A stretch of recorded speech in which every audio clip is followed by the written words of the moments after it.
Good evening and welcome to night one of the Para Swimming World Series as part of the World Para Series hosted here 2026 on the Gold Coast.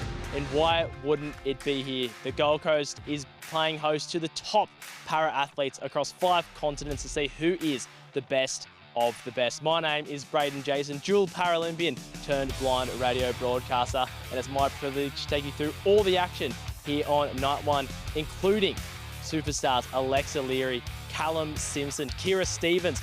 Will they prevail over the rest of the world? I guess we'll find out soon on Nine's Wide World of Sports.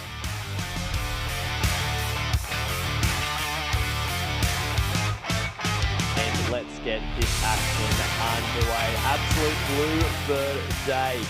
Start day one. And the lights are starting to turn on for the night's action. We'll go through tonight's events, but joining me, Braden Jason, dual Paralympian turned blind commentator in the commentary booth, is Australian Paralympic Program's head coach, Mel Tantrum. Mate, how you going? I'm great, thank you. Looking forward to some great racing tonight. It's going to be fantastic. And let's go through those events. A number of Commonwealth Games potential athletes swimming. We've got the men's and women's 100-metre freestyle. We've got the 50-metre backstrokes. We've got 100-metre breaststroke action. I'm sure you've got your eyes on a couple of athletes there. Absolutely. And then rounding out 100-metre backstroke as well. We'll be starting off with 100-metre freestyles, Mel, but we've got a number of racing opportunities tonight. Can you talk us through the different finals and second swims we have tonight? Yes, so we have our A final, so that's our top athletes. They all qualified through from heats this morning. We also have a youth final, so that's athletes aged 18 years and under as at the 31st of December of each year. We also have a B final, and we also do have a next wave second swim. So this is an opportunity for our young up-and-coming athletes who are really focused on those games in Brisbane in 2032. So they've got an opportunity to do a second swim tonight based on the qualifications from the heats this morning. So we do have in some events, we have 4 finals, or 3 finals and a next swim opportunity for those next wave athletes. And Melanie Tantrum, head coach of the Australian Paralympic Swim Team program. There's a lot of hot racing going on. We've got athletes from 5 continents, but I know your eyes are strongly on our Australian swimmers. Commonwealth Games eligibility ends at the end of this competition.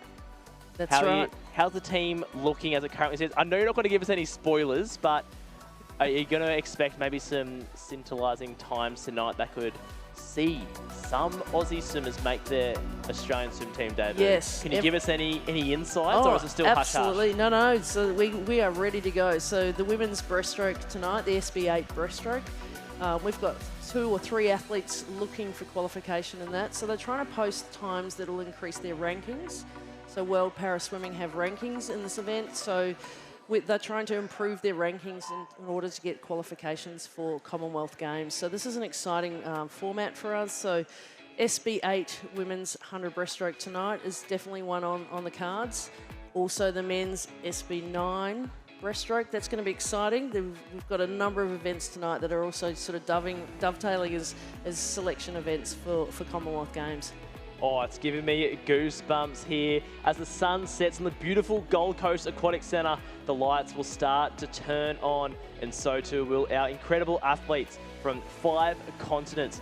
Here, it's the best of the best to see who is the fastest of the fast in the para swimming world. Mel Tantrum is my guest. In the commentary booth, Braden Jason is my name.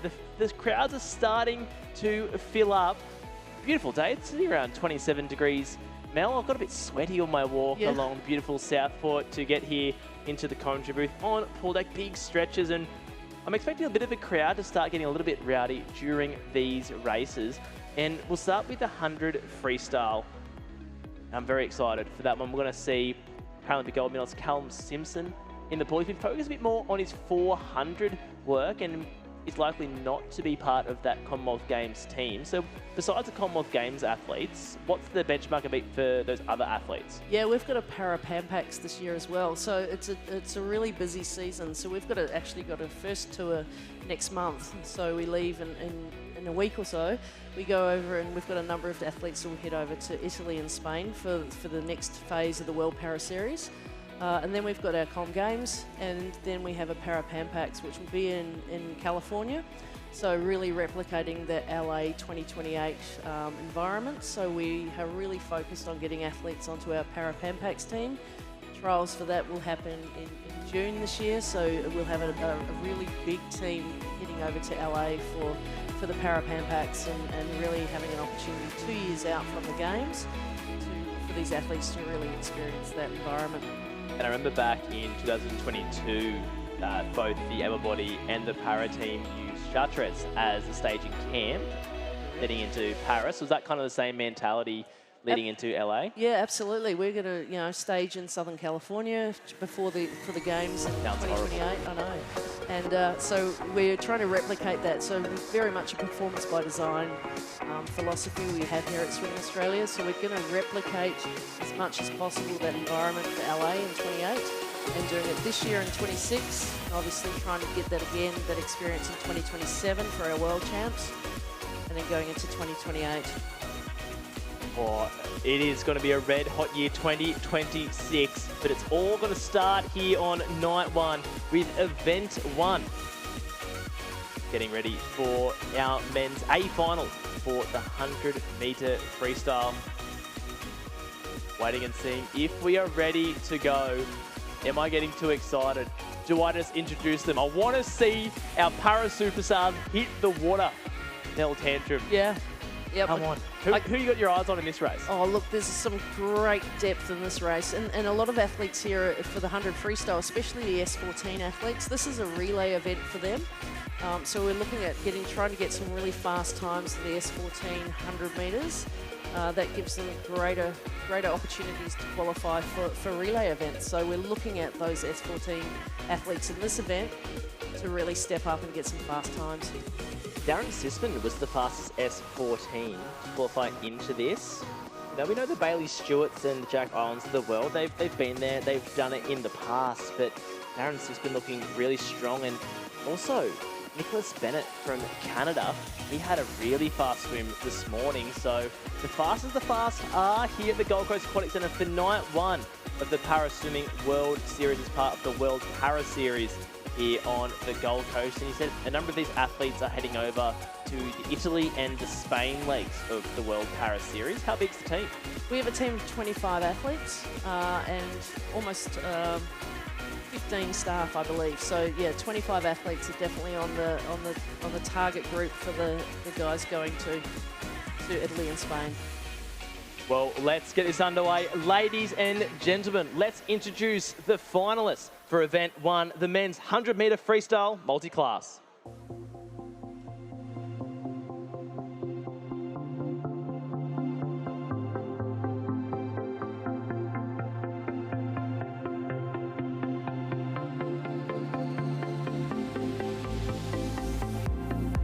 In lane number 8, Uchu Tomita.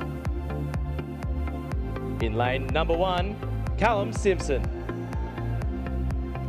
In lane number 7, Daniel Rigby. In lane number 2, Bailey Stewart. In lane number 6, Jack Ireland. In lane number 3, Darren Sisman. In lane number 5, Nicholas Bennett. And in lane number 4, Alexander Tuckfield.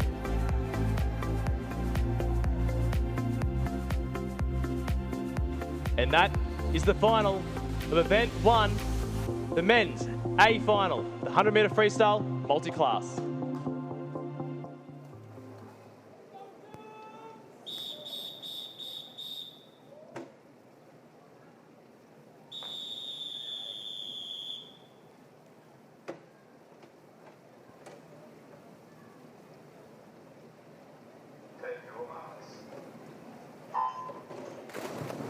And we're off and racing for our A final of the men's 100-meter freestyle multi-class for the World Para Series event here on the Gold Coast. The sun is starting to set and the glare has set in, but lane number 4, Alexander Tuckfield, is taking it out hard and fast to the rest of the field. He's our S10 swimmer. But lane number 5, our Canadian swimmer, Nicholas Bennett, is right there as well. The turning at the 50-metre mark. Solid times there, but it doesn't matter who touches the wall first. It will come down to the point score. We do have in lane number 1, Callum Simpson, our S8 swimmer. He's the Paralympic champion in this. But at the moment, it's a bit of a ding-dong battle in the middle of the field, lane 4 and 5 to touch that wall first. Tuckfield, Bennett coming down with 1 metre to swim on the wall. Nothing in it at all. Mel Tantrum. Is that what you want to see? Australia versus Canada. I love that. That's so good and such a good close finish. So well done to Nicholas Bennett and Alex Tuckfield. S10 and S14 respectively. The points are being generated. Keep an eye out on lane number 1, Paralympic champion Callum Simpson in this event. But what a finish. Bennett, Tuckfield, Australia, Canada. This is what we come here to see at the Gold Coast Aquatic Centre. Night 1, 0.0, nothing of a second in it, Mel. Great finish there from both swimmers. Absolutely, and that's the exciting racing we want and need at these events. Australians and the Canadians up against each other. So waiting for those results to become official as we see our next wave second swim athletes behind the blocks, anxiously awaiting those point scores to see who will take out the first gold medal. The Para Swimming World Para Series here on the Gold Coast. Night 1. Mel Tantrum, head coach. I'm feeling the tension here. I want to see who got the win. I know. These results shouldn't take too long to come through, but there's an anxious wait now for these next wave athletes that are lined up on the blocks here. This is our talent for 2032. And it's a great opportunity for these athletes to work on those processes of recovering after a heat session, maybe take a nap, refuel, and then come back tonight, because the expectation is also to race faster between heats and finals. And those results became official. Blink and you miss it. I may have missed it. Did you see who won? No, I missed that one too. It was a little bit quick for me. Well, I did see it was a 9. I saw that there was 900 point score for the win. So it obviously 1,000 being the world record time. And let's get ready for the next wave, second swim here, Gold Coast Aquatic Centre.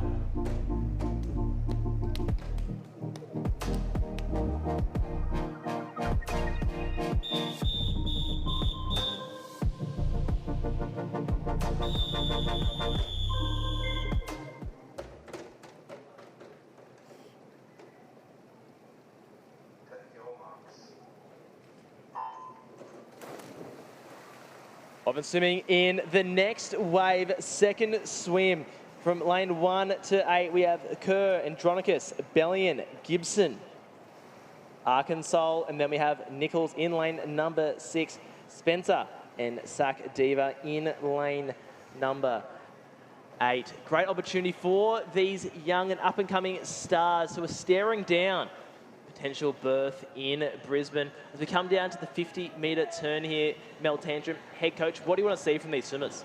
Well, we're looking for skills here and the application of those skills. So off that turn, we're looking for a good, strong streamline and underwater kick if possible, and coming up and maintaining that stroke rate into the last 25 metres now. So really technical. We were looking for good skills and the application of those skills and progression from heats to finals. It's all about those progressions, heats to finals. Knox Gibson looking like strong finish on the wall, but it will be lane number 3.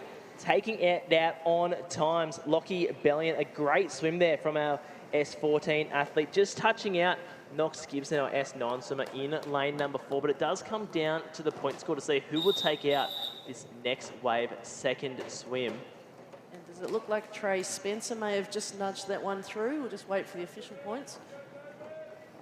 That's what we love to see here when it comes to multi-class and para swimming. Not always the first person to touch the wall who does take out the win becomes official. Knox Gibson, our S9 swimmer. Great swim there, 725 points. Let's keep the swimming action going. This is the B final.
Hitting the water now for our B final.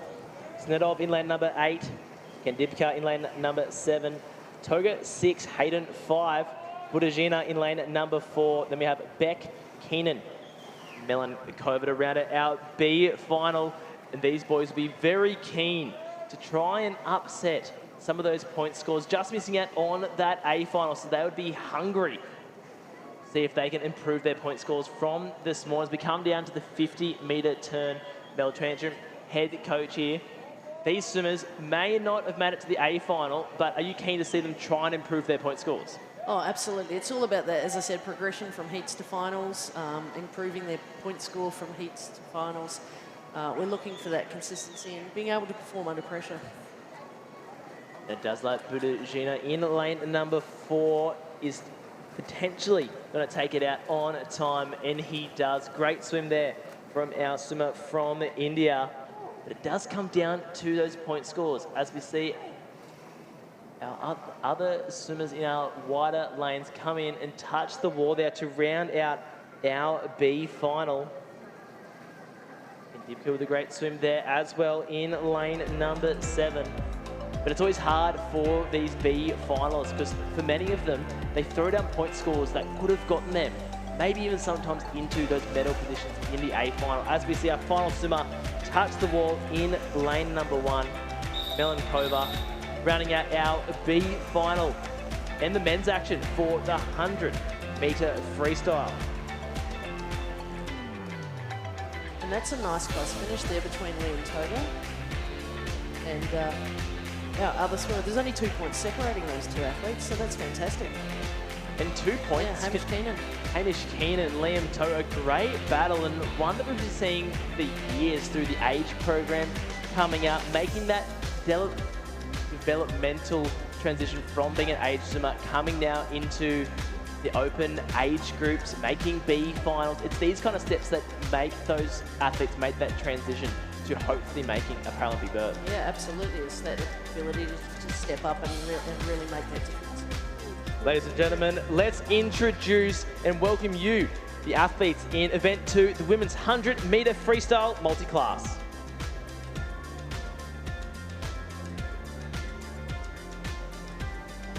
In lane number 8, Chloe Osborne.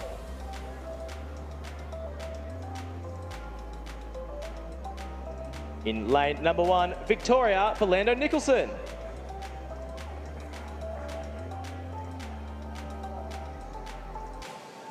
In lane number 7, Lakeisha Patterson. In lane number 2, Alexa Leary.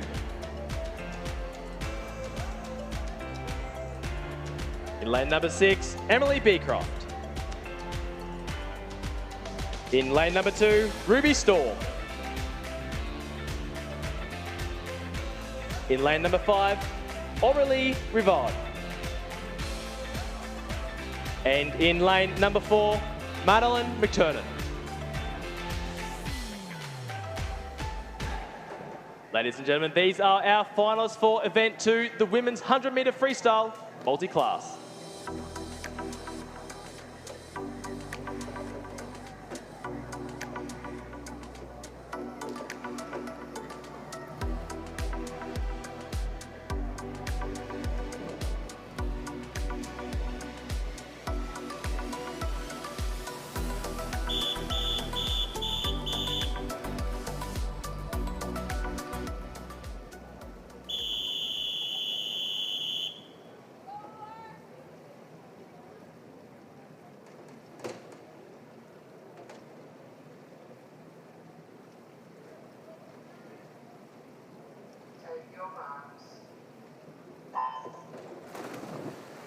Off and racing for our A final for the women's 100-metre freestyle multi-class. And this pool is started with Paralympic medalists, Paralympic champions as well. Ruby Storm is taking it out nice and strong in lane number 3, right next to her S14 counterpart, Madeline McTurnan and Mel Tantrum. These guys have been teammates in the past, being part of the 4x100 relay team, but tonight they're racing against each other. Correct, yeah, and it makes for great racing if you're trying to get spots on relay teams, and that's what we'll be looking for the PAM Packs later this year. Just like Madeline McTurnan does have Ruby Storm's number at the moment. Lane number 5 looking strong as well is Aurelie Rivaud from Canada. Madeline McTurnan almost a body length ahead of the field at the moment. As we come down to the final metres of this race, it's a matter of how high will the points be for Madeline McTurnan on the touch. It's a great time, and oh, look at the point score there, Mel. That's fantastic. A 00.2 for Maddie. That's a fantastic swim. Great swim there, and those point scores are starting to come in. Beecroft really was strong point scores there as well. S9 swimmers wait and see and make those point scores official. But Maddie McTurnan with the fist pump, she looks stoked, and so she should. Almost cracking that minute mark, Mel. I know, so good, and well done. That's a great, attribute that to great coaching and commitment to training. A lot of hard work. And as those point scores become official, 900 points. Lakeisha Patterson takes that out. It just goes to show, Mel, Nord is the first person to touch the wall. It will take out those medals, but Madeline McTurnan taking out the bronze medal there. A great time. Now let's get underway. It's time for the youth final.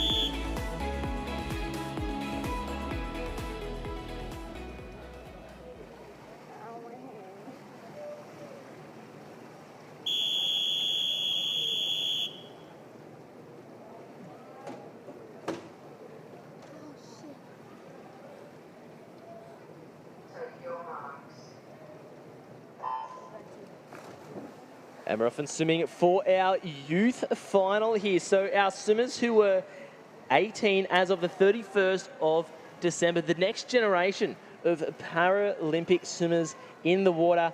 As we see Ivanova, we have Gemma Selick, Atkinson, Hogan. We know Mia Hogan, she's potentially could throw down a time here, Mel, that could see her make her Australian debut.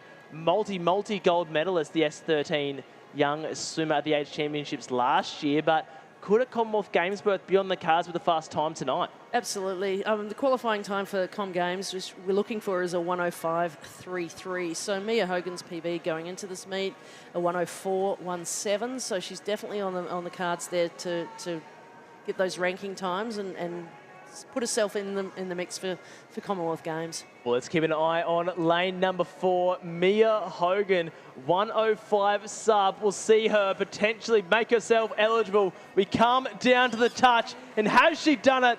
Mel Tantrum, give us it. Give us a go. So she's got 106.01 on this ranking, but I think her rankings from earlier in the year might still see her make that team.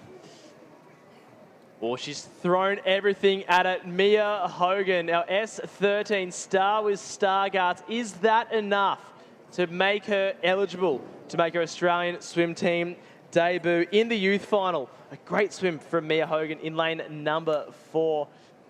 But all eyes are still on the pool. Not always the first person to touch the wall, as we see Ivanova in lane number 7, our S5 swimmer, making her way down the pool. Around 10 metres to swim. 5 actually coming down to those red lanes under the flags now. Final stroke on the wall, touching there to round out our youth final. A few cheers from the crowd, and we love to hear that here at the Gold Coast Aquatic Centre. Plenty of action still to come tonight, and action still in the water as we speak.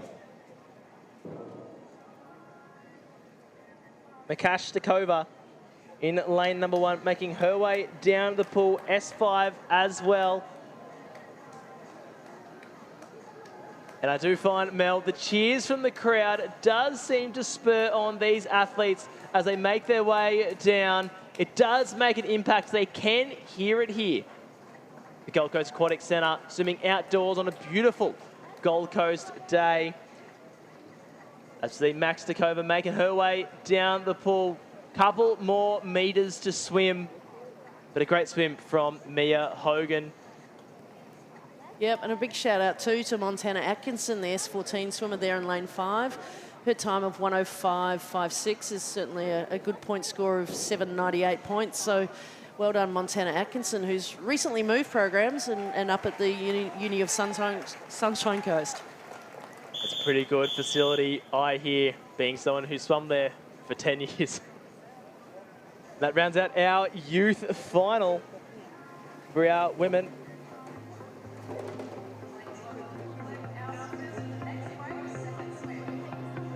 Now it's time for our next wave. Great point scores there, and you're right, Montana Atkinson swimming for Australia, moving clubs to the University of the Sunshine Coast under the tutelage of Harley Connolly, and clearly the distance work is proving well. 105 there for S14 swim, and let's continue the action here for our next wave second swim.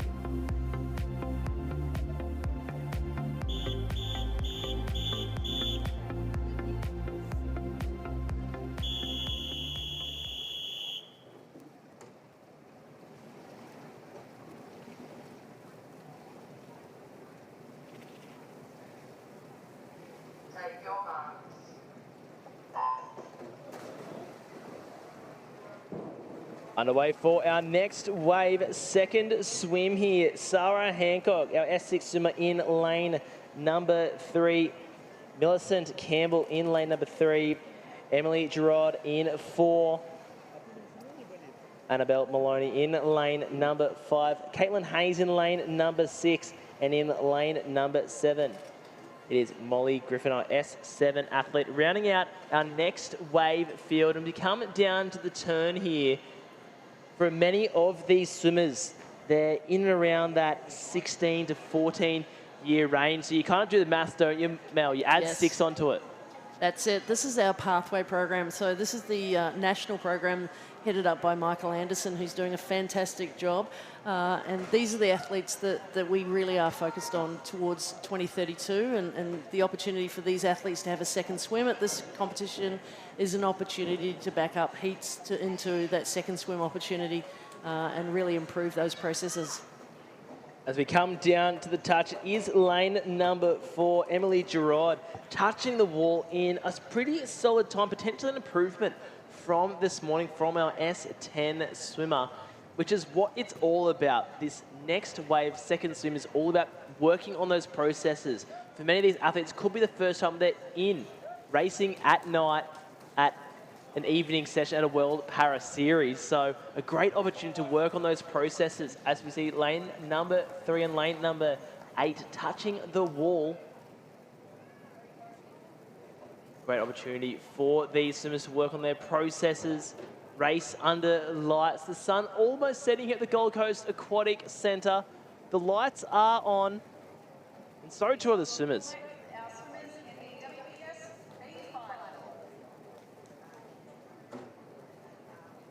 Waiting for those times and point scores to become official, but behind the blocks is our B final. The women's 100-metre freestyle multi-class. It's been blown. Athletes will be exiting the pool in a second. Emily Gerard just seemed to want to stay in the pool. Maybe she's that happy with her swim, Mel, that she just doesn't want to leave the pool. She's like, let's just soak it in for a little bit longer. Get the chlorine into your pores. Yeah, absolutely. These kids love the water and love playing in there. So, yeah, it's great to see they're backing up, as I said, between heats and these second opportunity swims. And a lot of these athletes are backing up for multiple events tonight. We love to see. It's all about working on your skills. Racing is the best training, as we see athletes for the B final behind the blocks.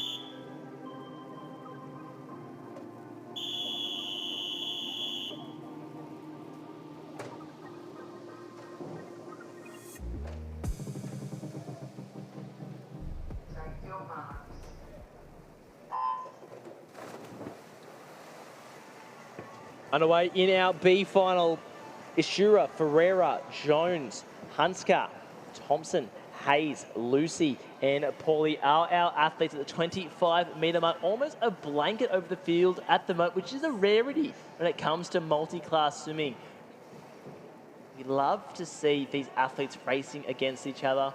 Number of S14s, S13 and 12 athletes racing and trying to vie for potential Commonwealth Games berth, particularly in that 100 freestyle S13. We do see Jones being a 12, but our 12 athletes can swim up, can't they? That's correct. So Jenna Jones and Kirralie Hayes are both vying for improving their rankings for Commonwealth Games selection right here, right now. This is the last chance, and the time they need to hit would be a 105.33 to ensure or to improve their chance of qualification. Well, we'll keep an eye on that 105.33 for Hayes and Jones. We come down to the touch. It does look like Kale Thompson, Sunshonko's S14 swimmer, will take it out on time. But take a look at those times there, Mel. What are you seeing? Oh, look, that's a PB for Kirralie Hayes in there, so 104.74. That improves her rankings, improved amazing. So really good to see, and Jenna Jones as well. So I think we may have 3 athletes from Australia in the S13 class swimming at the Commonwealth Games. That is what we love to see. We know our VI swimmers do it best, said Braden Jason, dual Paralympian with extreme bias. We love to see the Aussies hopefully standing on that podium come Commonwealth Games and Pan Pacs, and that is a wrap for our 100 freestyles for our women.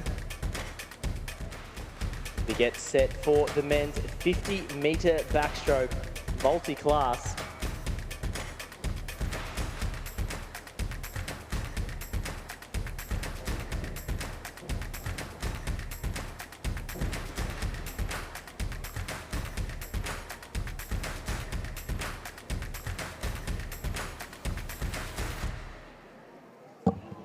Those point scores and times become official, and that could see 3 S12-13 swimmers potentially swim under the green and gold.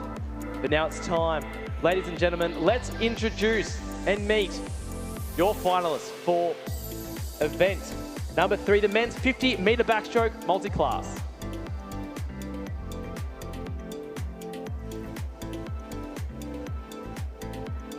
And in lane number 6, Ahmed Kelly. And in lane number 7, Mohammed Asil Poilil. In lane number 5, we have Roman Snedov. In lane number 3, we have Andreas Fernikov. And in lane number 5, Nicholas Turbide. These are your swimmers in the A final, the men's 50-metre backstroke multi-class.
And we're diving and thriving into the A final, the 50-metre backstroke multi-class, and great underwater work from the Canadian swimmer in lane number 4, Nicholas Turbide.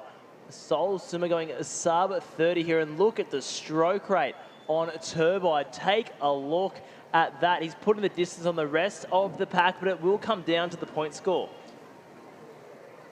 Down under the flags, touching the wall.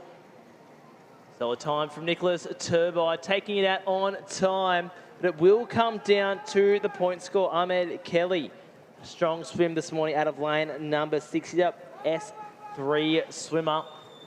Coming out under the flags, lanes 4 and 5, and it will be lane number 3 touching it on time. Ernifar touching out Sinadov in lane number 5.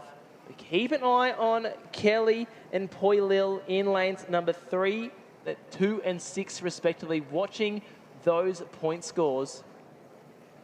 The Poilil on the screen underneath the flags now.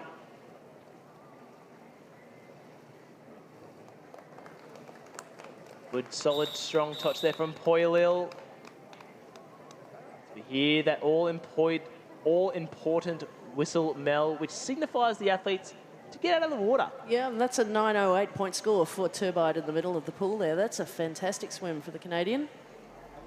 And Nicholas Turbide, he's been a Paralympian for a number of years. At 29 years of age, was there in Rio, and clearly still loving the swimming. And why wouldn't you when you get 900 points and take out a gold medal? Now don't go anywhere. More action still to come at night 1 of the World Para Series here on the Gold Coast, live and free on 9's Wide Border Sports.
And the action is continuing here on night 1 of the Para Swimming World Swim Series here at the Gold Coast Aquatic Centre. And it's time to continue the action and welcome the swimmers for event number 4, the women's 50-metre backstroke multi-class.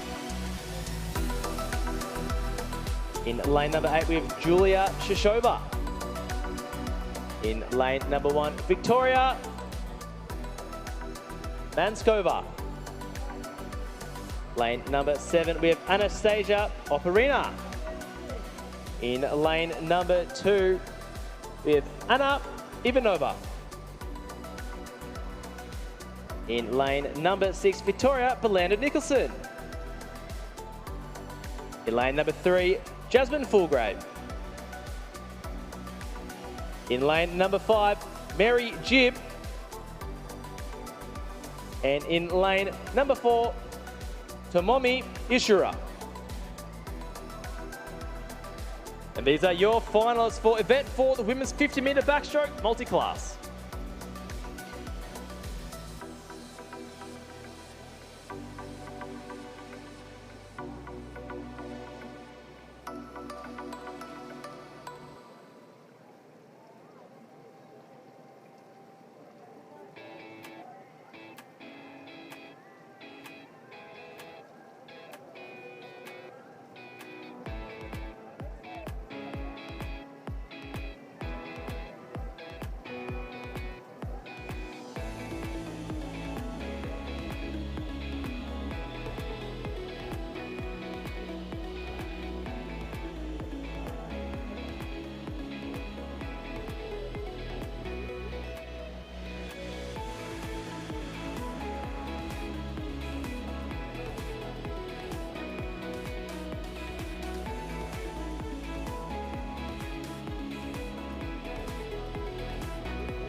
And we're off in swimming for our A final for the women's 50-metre backstroke.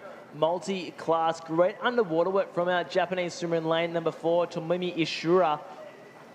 Lane number 3 right there, as well as lane number 5, Mary Gibb. S10 swimmer. This is going to be a bit of a blanket finish. Mel Tantrum, head coach of the Australian Paralympic swim team. Great swimming, very hard to swim under lights, backstroke in an outdoor race. We come down to the touch.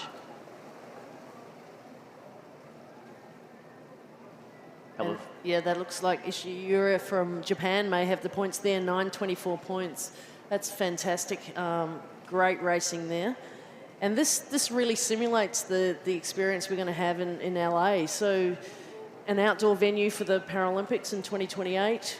We, as Australia, have opted to move this event to the Gold Coast to experience 3 years of outdoor racing for our athletes in preparation for LA. And that is why we are breeding the best swimmers the Paralympic scene has seen in recent years. It's planning like this that sees podium performances birth right here at the Gold Coast Aquatic Centre, as we see lane number 1, Max Stakova, making her way down the lane, passing the 15-metre mark to go. Staying nice and straight in the middle of the lane, Mel, and that's so hard to do, and it takes so much practice, doesn't it? Which is why it's so important to maximise performance at these kind of events. Yeah, absolutely. A lot of these athletes would train indoors, so they can use a roof to guide them in their training. And so competition opportunities like this, where we're racing outdoors in the evening, the sun is setting, it makes for a very challenging environment, but it's exactly what we're going to have in LA. And there's one thing Paralympians are best at, it's overcoming adversity. And that is a wrap for our women's 50-metre backstroke.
Sorry for the delay, but it's all for good things because it's time to introduce the medalists for our youth final for the 100-metre freestyle multi-class.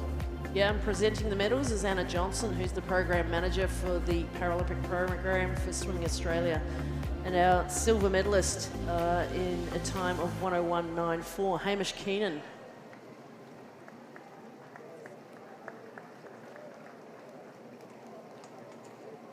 And gold medalist in 101.90 with 753 points, Liam Toga. Only 0.04 separating the two boys, both S9 athletes from Australia.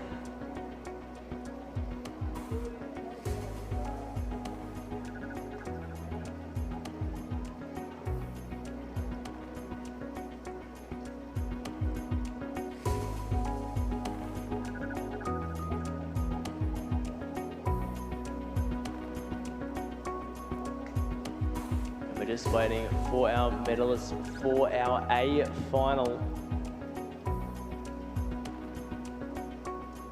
Sun sets in the Gold Coast Aquatic Centre. I dare say a western view of the pool would show a absolutely gorgeous Gold Coast sunset.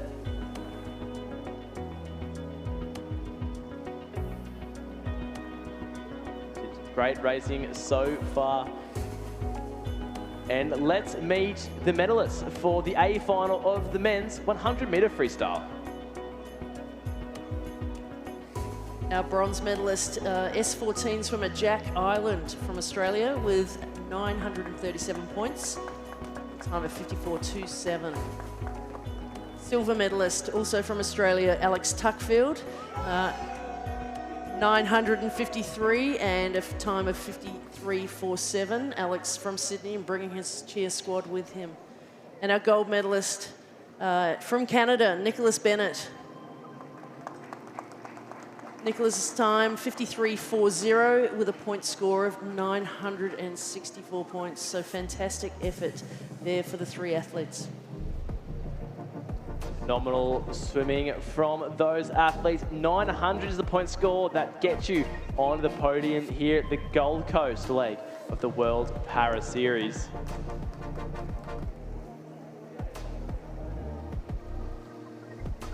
Don't go anywhere. More action to come. 100-metre breaststrokes, 50-metre butterflies, and more podiums as well.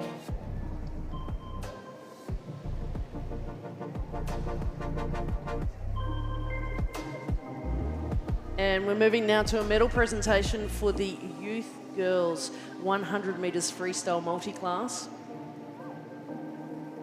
And our bronze medalist in a time of 106.01 with 750 points, Mia Hogan.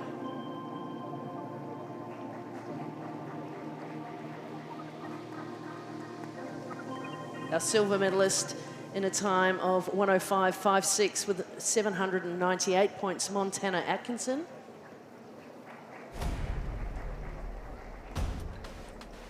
And gold medalist, an Australian in 905 points, Victoria Belando Nicholson. These girls all aged 18 and under, and they are certainly the future of our Paralympic program here in Australia. And you heard it here first from Mel Tantrum. Could see our S13, so Mia Hogan, eligible for qualification to her first Australian Commonwealth Games team to be swum in Glasgow over in Scotland. Now let's meet the medalists for the A final of the women's 100-metre freestyle multi-class.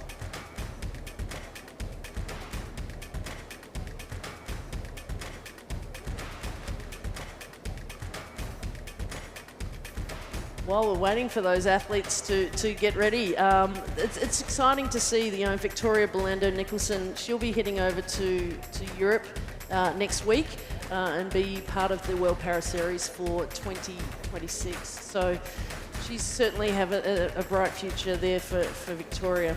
As we said, Mia, certainly booking her ticket for the Commonwealth Games selections with some great times tonight, and and previously, so certainly is up there in the rankings for our S13, S12 athletes with a vision impairment going on to Commonwealth Games. And if you look at her age, you add those 6 years for Brisbane 2032, Commonwealth Games, stepping stone to the Paralympics at 28, but I feel like for many of these athletes, LA's obviously the podium event with a 4-year cycle, but I feel like home games, it's looming, it's 6 years away. It's so exciting, isn't it? Like LA, it'll be pretty good, but I don't know, Brisbane. A home games is going to be spectacular for these athletes, and you know, a lot of these athletes here from the Gold Coast, or they're from Brisbane, or swimming up on the sunny coast in our hub programs and part of our performance pathway. So certainly is exciting for the state of Queensland to have these athletes training here and really vying for selection for the Brisbane Games in 6 years' time. That's it. And it takes opportunities like to race here at the Gold Coast Aquatic Centre. All right, we're getting ready for this medal presentation now for the 100 metres freestyle for the women in the A final. And our bronze medalist from Australia, Emily Beecroft, at a time of 104.88 and 929 points. Silver medalist, also from Australia, Maddie McTiernan, in a time of 100.20 and a 9.55 point score. And proving really lucky tonight, and I think this might also go under Commonwealth Games qualifying for Lucky Patterson. What a superstar, 27 years of age, but taking the gold medal in a 103.26 and a 969 point score. Gold medal, 900 point score, and another potential Commonwealth Games berth for our gold medalist, Lakeisha Patterson. No luck there. If you know the work she puts in, it is no surprise that she stands atop the podium.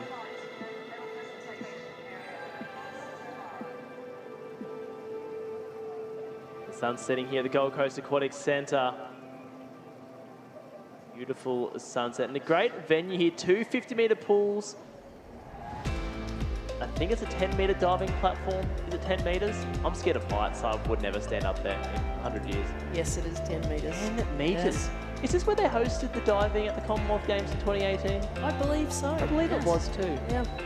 And at the World Champs, we also get a high diving, which goes off 20-something metres. That's disgusting. That's crazy. Absolutely disgusting. Well, I do remember in 2022, I shared a seat on the bus with one of our divers in 2022, and then went on to compete, and I believe it was like the big 20-metre cliff diving competition. And even she said that was high for her. She did the synchronised 10-metre platform. Yeah. So for someone jumping off 10 metres thinking 20 metres is high, jumping off my chair is high enough. More racing still to come, and more medal presentations still to come here. So let's welcome the medalists for the 50-metre backstroke men's A final. Yes, and from the Russian Federation, we have Roman Zanikov.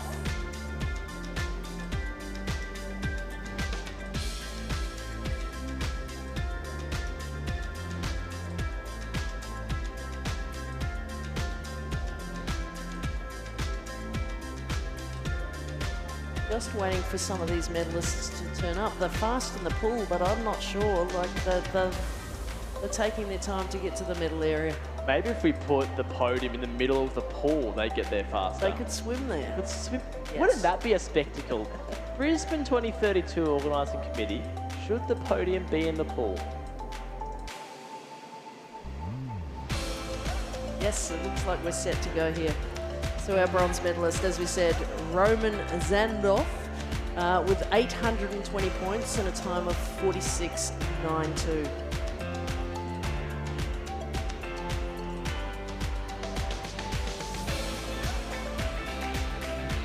Silver medalist from Austria, Andreas Ernhofer, and his time was a 46.58 and 832 points.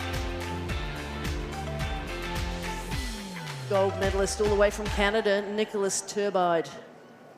Finishing that race, amazing race there, 908 points, a time of 28.57. And again, our medals presented by our Paralympic program lead, Anna Johnson.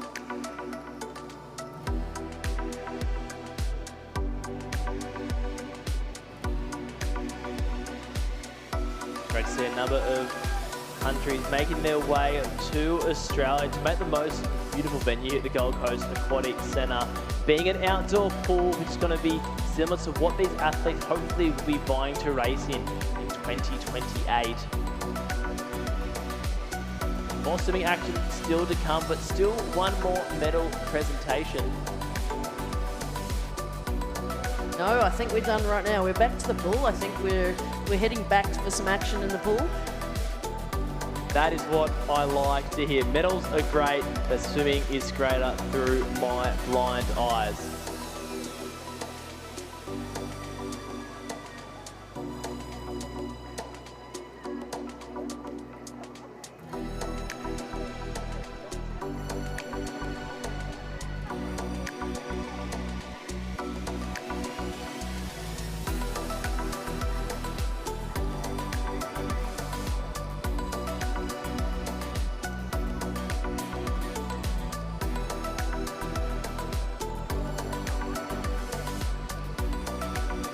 Finals are getting ready for the 100-metre breaststroke multi-class A final.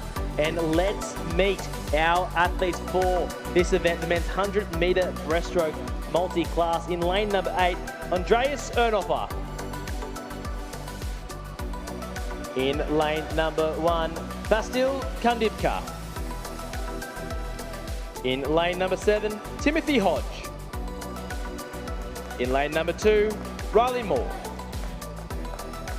In lane number 6, Samuel Gould. In lane number 3, Bo Matthews. In lane number 5, Nicholas Bennett. And in lane number 4, Jake Michelle. And these are your finalists for the men's 100-metre breaststroke multi-class.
And Riven swimming for event 5, the A final of the men's 100-metre breaststroke. Keep your eyes on the middle of the pool. Great battle between Michelle and Bennett, 4 and 5, Australia v Canada. But our SB9 swimmers, Mel Tantrum, head coach of the Australian Paralympic swim team, this could be the last chance to see a number of these athletes make their Commonwealth Games berth.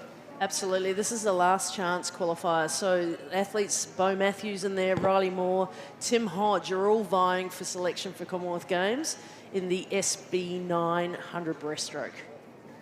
And see that underwater work there, stroke for stroke at the moment. Lanes 4 and 5, Jake Michelle looking like he may just be in front. He's a very tall man, the Paralympic medalist, but Nicholas Bennett is right there. They're stroke for stroke. Both SB14 swimmers. We come down to the final meters. Jake Michelle starting to show his Paralympic medalist prowess, trying to hold off his Canadian counterpart, and he does a great swim from our Aussie SB14. Great battle there.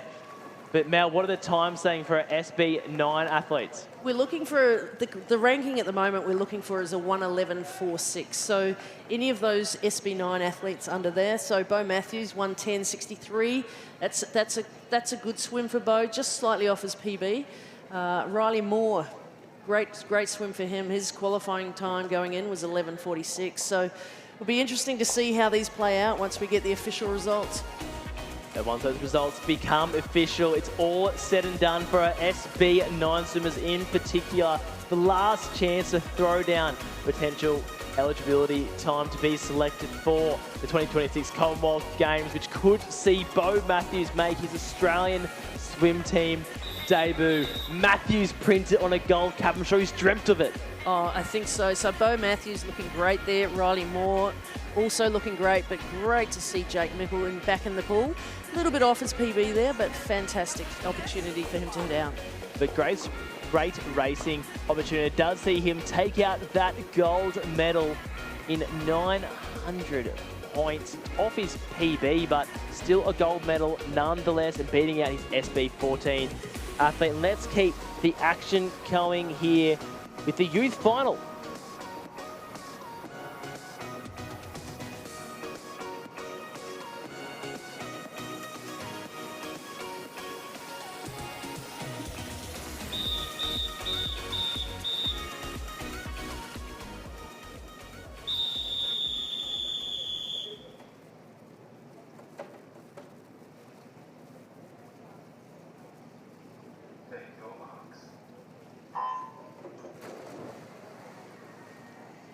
And our 4 youth final athletes have hit the water here. Great racing opportunity for our swimmers under 18 years of age. Mikhailov in lane number 6, Keenan 5, Hilstov in lane number 4, and Liam Toga in lane number 3. And he was on the podium before, and now he's backing up. Do you like to see that from our young athletes, Mel? Absolutely. I'd love to see multi-eventers across a number of distances and also strokes. So here we have a breaststroke race. We had a freestyle race previously. And these athletes at this age, we want them to be able to focus on a 2 IM, 400 free base, and then specialise across a number of different races. So we want multi-eventers on the Australian team, and this is what we love seeing here at this age group with the 18 and unders. As we see Kilstov leading it out in lane number 4, our SB9 swimmer. Liam Toga there as well, but lane number 5, Keenan, looking like he'll touch that wall in the second position. Not necessarily second place, because it does come down to the point score. But it does look like lane number 4, Hilstov, will touch that wall first, throwing down the first point score for all these swimmers under 18 years of age as of December 31st. And a great racing opportunity, Mel, for them to come back, race under lights. And the lights are starting to turn on. The sun's setting here at Gold Coast, but the racing, it's just heating up. Yeah, it's a balmy evening here on the Gold Coast, but the action's in the pool, isn't it? It's some hot racing going on here. I will say I did go for a swim between sessions. What a beautiful, great temperature, great depth. Only got a kilometre in. Did you? Yeah. That's great. Well, I had my little swim a little bit earlier this morning. Oh yeah, what do you think? Fast pull? Oh, this is a great pull. It doesn't get better than this. This is the Gold Coast. This is where people want to be. 100%. If you're not here on the Gold Coast, you're sitting on the couch, wherever you are on Nine's Wide World of Sport, streaming this live and free on Nine now. And let's meet our Event 5 next wave second swimmers.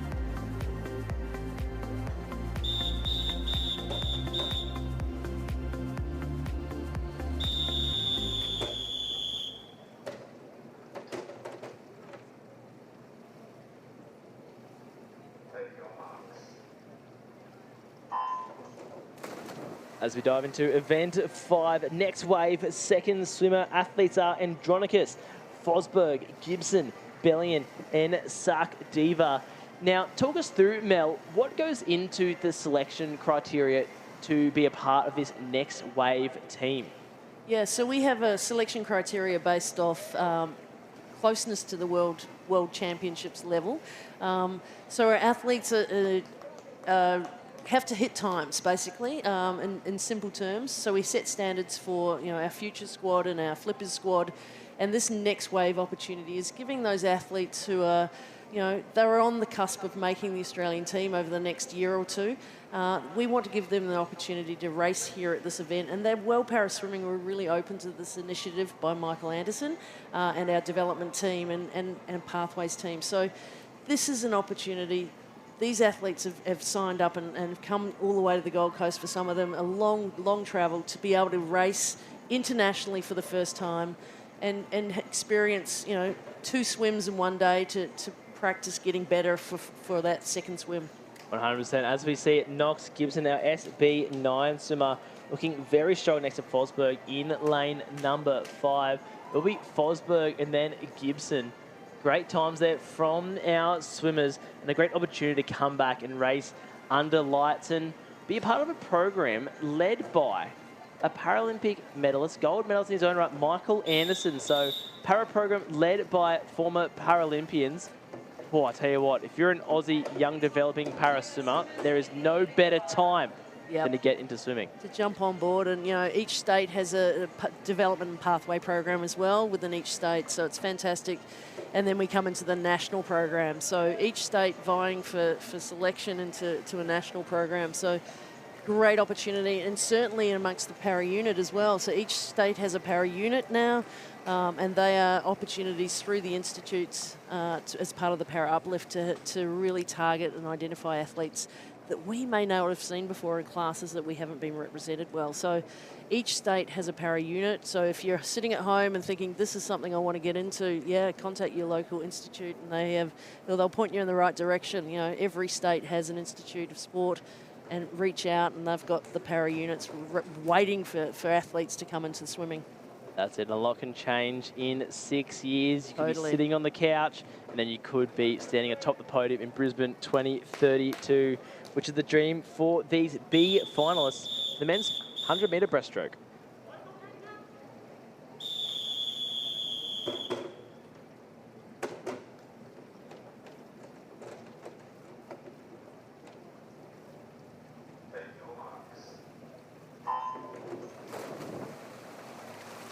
And we're off and swimming now for our B final for the 100-metre breaststroke.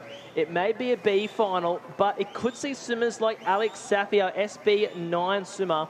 Could a time tonight, Mel, potentially see him part of that SB9 race at Commonwealth Games? Absolutely, yes. So Alex Safi recently made the move to be based in Canberra. He's from Bunbury, WA. So, he's made the move to Canberra, got a great program there with Yuri. And, he is a bolter. He could get on this team. Genki Sato in lane number 4, our SB12 swimmer. Very strong in lane number 4, but a bit of a blanket. We love to see that in the para races. You don't see that too often in multi-class racing.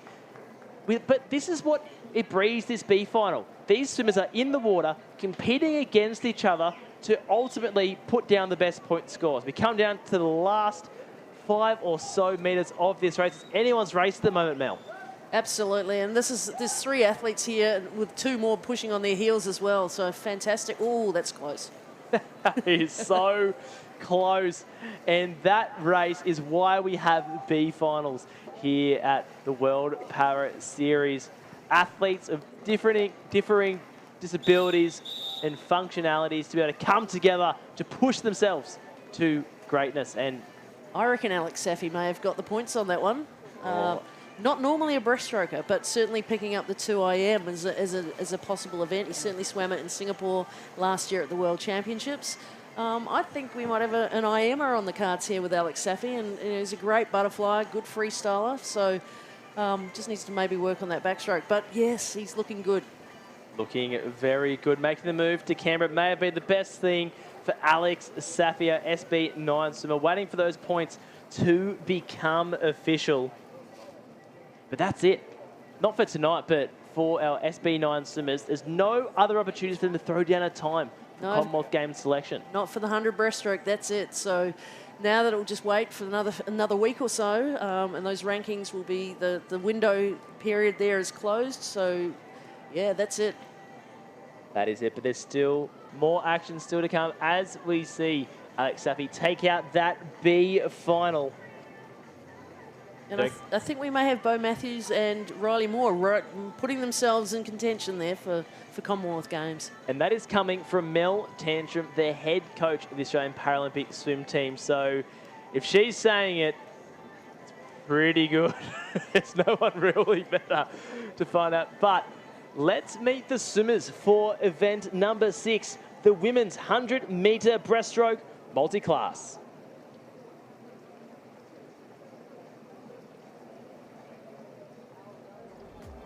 In lane number 8, Tess Rutliff. In lane number 1, Gemma Selick. In lane number 7, Dorothy Pascoe. In lane number 2, Vasilisa Stepanova. In lane number 6, Madison Hines. In lane number 3, Montana Atkinson. In lane number 3, Stephanie Brusazy. And in lane number 4, Kira Stevens. And these are your athletes for event 6, the women's 100-metre breaststroke multi-class.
And we're off and racing here for event 6, the women's 100-metre breaststroke multi-class. Kira Stevens making her return to the Paris scene in 2026. But keep an eye out on Atkinson, Brusays, the SB14 swimmers in lane 3 and 5. But also, you could say to all lanes, but Gemma Selick, our SB8 athlete in lane number 1, last chance to make her potential Australian Commonwealth Games debut. Yeah. Her time at the moment is a 1:32.55. So we think the benchmark that she needs to hit is about a 1:35. So she is well and truly under Commonwealth Games selection criteria at the moment. So, yeah, Gemma swimming out there in lane number 1 is looking good. So we're looking for a great result from her. Lakeisha Patterson, her time, she's looking good. She's not in this race, but her rankings certainly may give her a second swim at Com Games for this event. Kira Stevens with a great swim this morning, looking to back it up tonight. Paralympic medalist in this event, and she's starting to really groove and move her way ahead of lane number 5, Brusazy. Let's see this point score, Mel. She comes down. This is her return after a bit of an injury in 2025. She comes down to the wall. Mel Tantrum, what's the time look like? Yeah, it's 1:17.59, much better than this morning. So she's moved programs recently to swim with Mel Marshall. Like, Mel is... Great name. A fantastic breaststroke coach. And Mel has a great squad here. So Kira's recently moved into that program. So great to see that she's back in racing. 985 points for Kira. Fantastic swim there, and great to see her back racing. And that 1,000 mark is obviously the world record. So just 15 points off that world record mark. So a great swim from Kira Stevens. What a return from our dual Paralympic medalist. And as those results become official, it is Kira Stevens taking out that gold. Eyes on Gemma Selick there as well. Her time would be under that mark we're looking for in a 1:35, so that's fantastic. And looking forward to see Kira Stevens back up in the 200 IM, because that's the race she's looking for this week. Well, all eyes on Kira Stevens, and plenty of action to come over the next 3 nights of action. But let's keep it going with the World Para Swimming Youth Final.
As we see our youth finalists making their way behind the blocks. Many of these swimmers backing up. Great opportunity because racing is the best form of training here.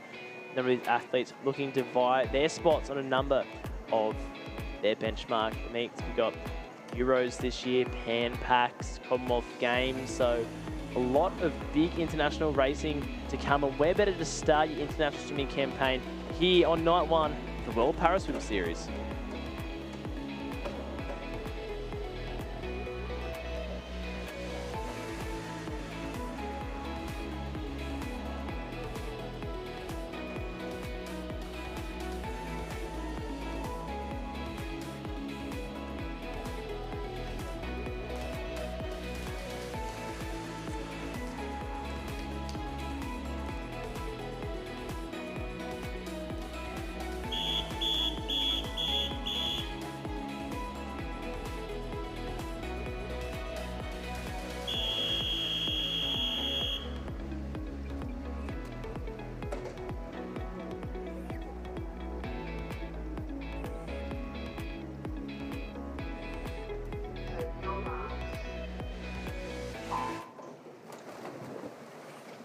And we're off and racing in our youth final. McStover in lane number 7, Pratt in 6, Dillinger in lane number 5, Gillespie in 4, Belendo Nicholson's is back in lane number 3, Stover in 2, and Ivanova in lane number 1.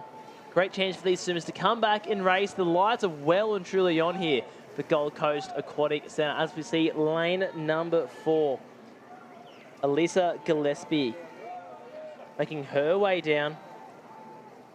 The 18-year-old, been on the Australian swim scene for quite a while.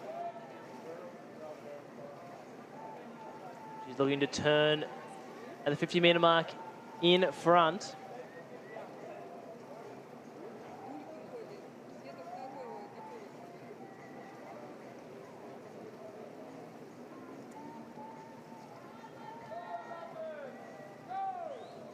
Mel Tantrum is on the microphone with me, Braden Jason, to talk you through all the action here on night one of the World Para Series here on the Gold Coast.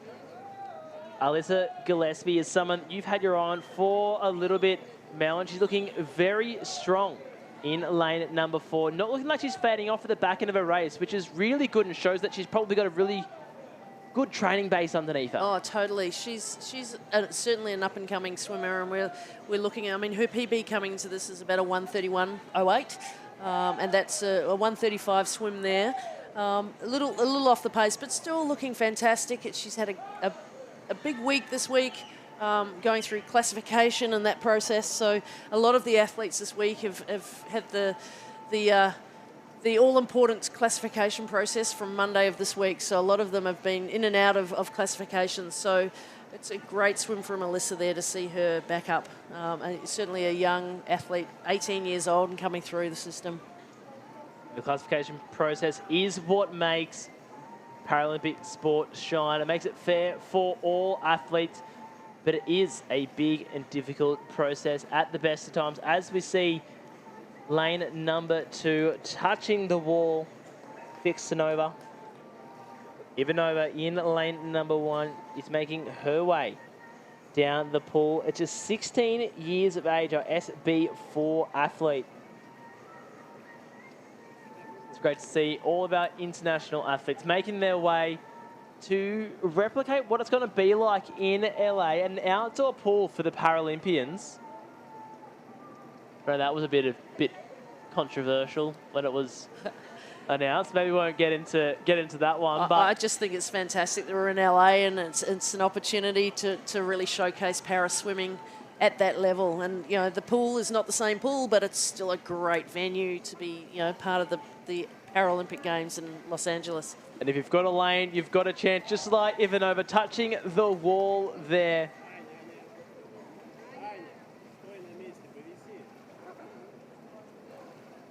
Maxtikova still making her way down, an SB4 athlete in lane number 7.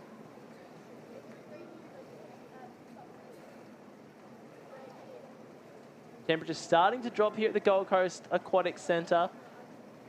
We'll call it the radar. I'm going to guess the temperature's around 24 degrees. Look, I can't argue with that. I could tell you what the pool temperature is right now. What's the pool temperature? It'll be 26.1. Oh, beautiful. 0.1. Yeah. Very specific. Yes. That's ideal racing conditions tonight. Beautiful racing conditions and great swimming from all of our athletes in that youth final. Those results become official. Victoria Belena-Nicholson's backing up again. Oh, look, it's so good to see Victoria. She's doing backstroke, she's doing breaststroke, she's racing well in freestyle, and that's, as I said before, that's what we want these young athletes to be able to do, to multi-event, to really, you know, before they specialise at too young, be able to swim a number of different events. As we see Alyssa Gillespie taking out that youth final.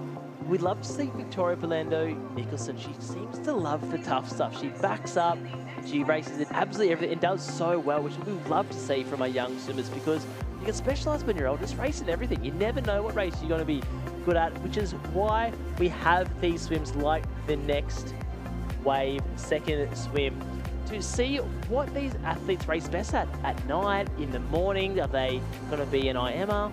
This is the 100-metre breaststroke, and typically, would you say, Mel, is it safe to say that breaststroke's probably the make or break stroke when it comes to a strong individual medley? Oh, 100%. Yeah, breaststroke is that key event or key form stroke that you need to have a really strong 200 medley or 150 IM, depending on your class. So, I mean, this is an opportunity for these girls to step out, and it's great to see Sarah all the way from Darwin. Great to see her, some young regional athletes coming to the Gold Coast.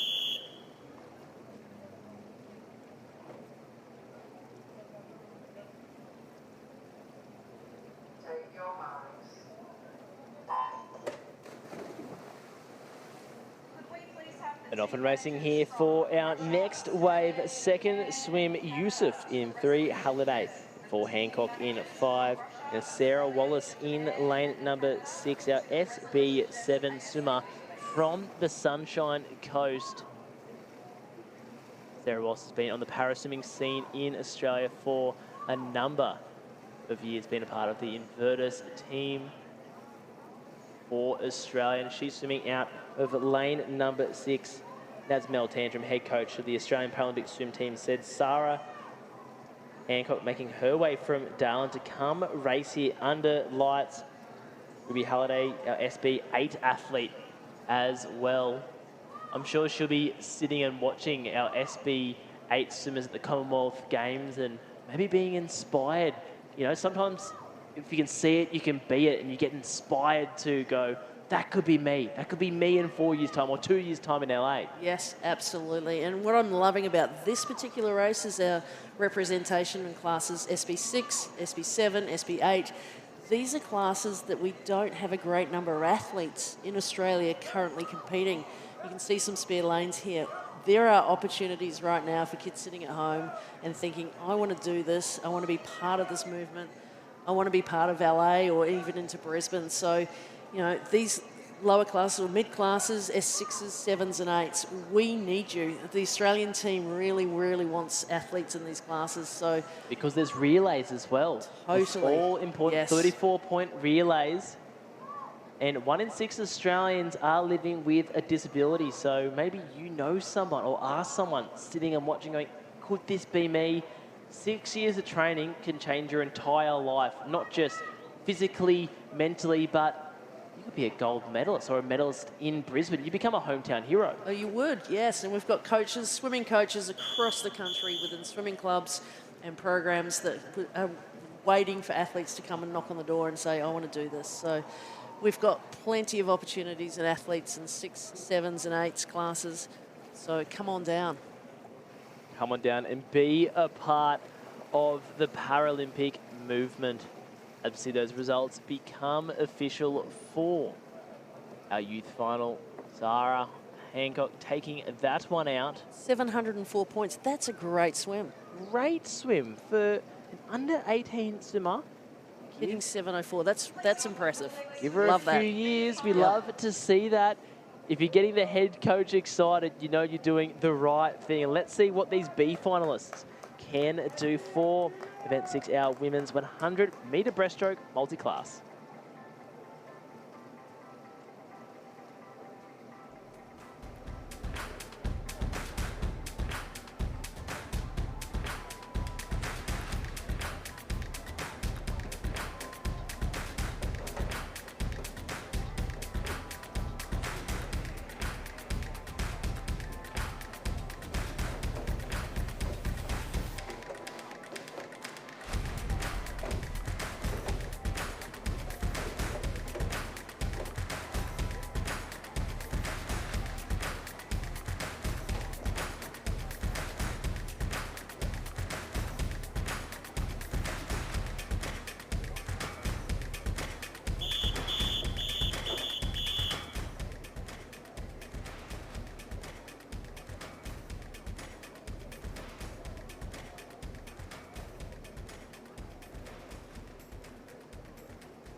Looks like there may be something in the pool. Oh no, swimming around to...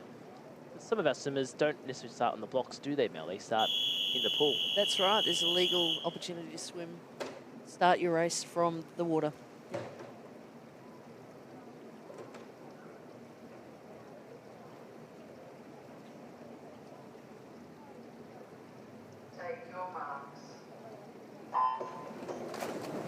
And we're off and racing in our B final for the women's 100-metre breaststroke.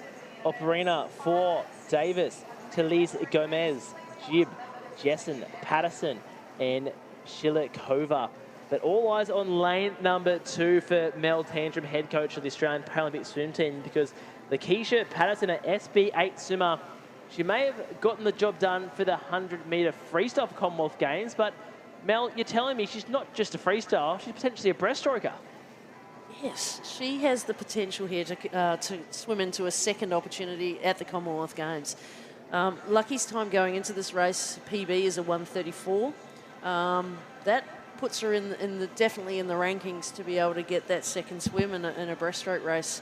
In addition to the 100 freestyle, which she seems to have qualified, well, close to, we can't confirm it, but she's got the ranking points there to potentially be selected for the team. Talise Gomez in lane number 5, looking very strong, swimming out of Mexico. Lane 4 as well, Jib is right there, our SB9 swimmer, but we will be watching the clock for Lakeisha Patterson, and we know she can back up 400 freestyle Paralympic gold medalist, so she loves the tough stuff. Swimming under the tutelage of Harley Connolly, she's done more kilometres than a rally car. And here we go, touching the wall, Talise Gomez from Mexico on time, touching the wall in front of Jib. But Mel Tantrum, she's watching the clock for Lakeisha Patterson. What are we seeing, Mel? She's hit a 139.69, which gives her 573 points. I think it's just a little bit over what she needed, but she has posted a time that is in the rankings. So that'll be interesting to see what the Commonwealth Games Federation and Commonwealth Games Australia do in terms of selection. So this is fantastic. Great to see a second swim from Lakeisha.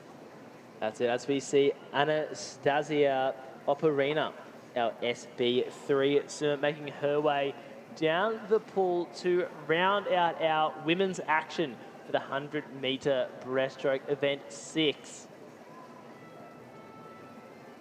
Love to see all of our international athletes coming here to the Gold Coast, and it seems like the perfect training opportunity. Start your year off, heat training, outdoor pool opportunity. This is the perfect place for an event like this to be held in the lead-up to LA 2028. As we see Anastasia Operina touch the ball in lane number 8 to round out our B final. And for a lot of these athletes, it's winter in the Northern Hemisphere, so this is a perfect opportunity to get some sunshine. Why would you want to be anywhere cold when you can be here at the Gold Coast Aquatic Centre? We're guessing it's around 25 degrees here, but tops of 28, 29 degrees, bluebird days. Oh, I tell you what, it is perfect racing condition. There's still plenty of racing to come here on night 1, so don't go anywhere. If you like watching 50-metre butterfly, then I guess we've got the perfect kind of craving fix for you, because that's what we've got coming up. Mel Tantrum, head coach of the Paralympic swim team here for Australia. Well, we have got some great swimmers in this race. I'm just looking at that list. We've got Rowan Crothers up against Fernando Liu from Canada, both S10. Will Martin's in there as well, so the middle 3 lanes, some great S10 butterflies in there. Lewis Bishop, an athlete on the rise, certainly doing a great job out of his program. Daniel Rigby out of Sydney, representing Australia here. So some S9s, S10s in the mix, and then our 2 vision impaired athletes from Japan over there in lanes 1 and 2. So this is a great final. And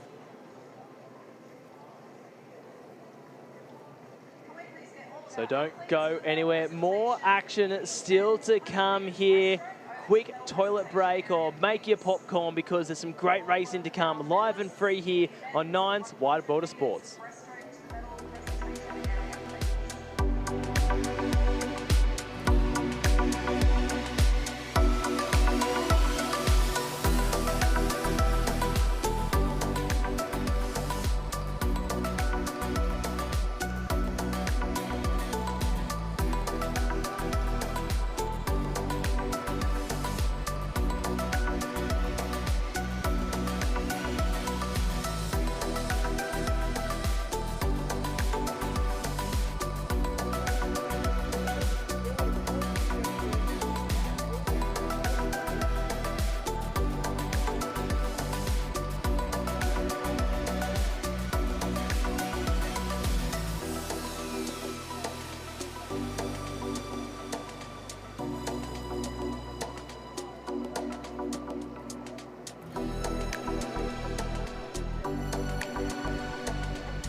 And welcome back to night 1 of the Para Swimming World Para Series here on the Gold Coast. My name is Braden Jason, dual Paralympian turned blind radio broadcaster. And joining me in the commentary booth is head coach of the Australian Paralympic swim team, Mel Tantrum, and we're getting ready for some medal presentations for our men's 100-metre breaststroke for both our A final and our youth final. Our pool looks delightful, Mel. I kind of want to jump in. Probably shouldn't just yet. There's plenty of swimming action still to come. It's a beautiful pool. This Gold Coast Aquatic Centre is fantastic, and thanks to Mayor Tom Tate for offering to host this event. It's definitely part of the experience of Visit Gold Coast. What a great venue! This is world class, and we're sitting here outdoors on an evening, and it's beautiful conditions. The light breeze, but you can hardly see a ripple on the pool, and it's a fantastic opportunity to race fast here in outdoor venues. Well, the proof's in the pudding. We've seen a number of 985, I think, is the highest points we've gotten so far. So just 15 points of that world record mark. I'll tell you what, I will throw my chair when I see a 1,000 point. So it's nothing better than seeing 4 numbers, not the 3 digits, the 4 numbers pop up, because it is an unofficial world record, but that is an absolutely cracking swim. Cracking swim, you are correct. It is so good to see. And we've seen a lot of 800, 900 points tonight. Some of our, second wave athletes are hitting sort of 700, 800 mark and pushing onto that 900. So if we've got athletes hitting that across the board and across a number of events and a number of classes, it's boding well. So we're doing well. The development and pathway programs here at Swimming Australia are fantastic opportunities for these athletes to come in and really experience finals or second opportunity swims.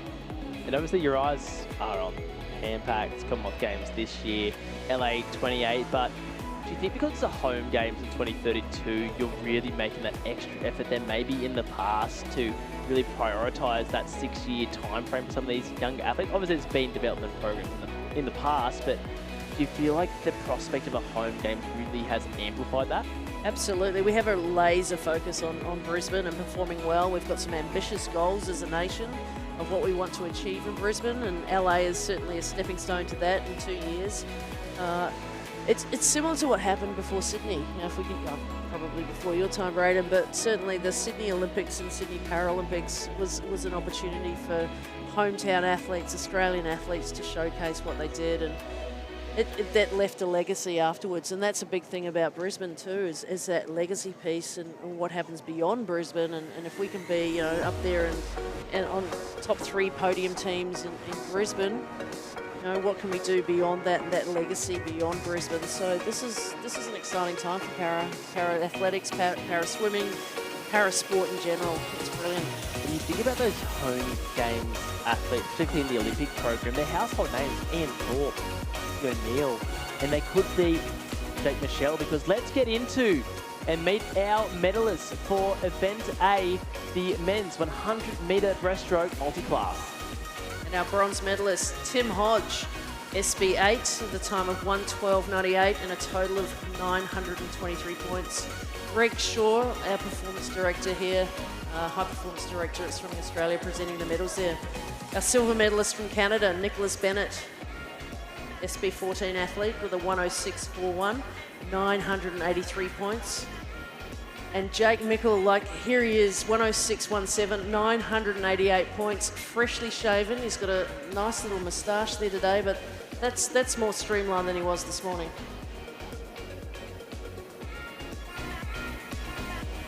And they are our medalists for the men's 100-metre breaststroke A final. Just 6 points in it between our SB14 swimmers, and that's going to be a battle to watch in LA. We love to see it. Athletes of the same classifications coming together to race here, the World Para Series. The 50-metre butterflies coming up. Oh, and a quick shout out to our coaches over there. We've got a good coach's pen, and we've got a number of coaches here, all representing Swimming Australia. Go on, give them a shout out. Oh, Kate Sparks was there. We've got Seb. Kate, give us a wave. Michael Anderson, who we were just speaking about just there. So there's some fantastic coaches in the coach's pen. We've got our Canadian coaches. Great to see them. Oh, Marty Roberts, Jeremy. Good to see them here, and Ethan Forge over there from Spring Queensland. Oh, we've got a wave. Brendan Keogh's even in the house, I believe. Brendan Keogh. No, it's not. No, it was close. Our medal presentations for the youth final.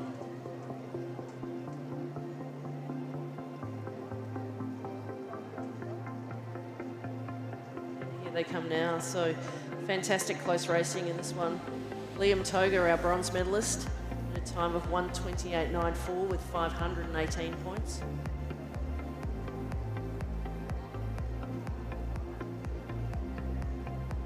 Our silver medalist, Nikita Kilstelov, in a time of 1:19.23.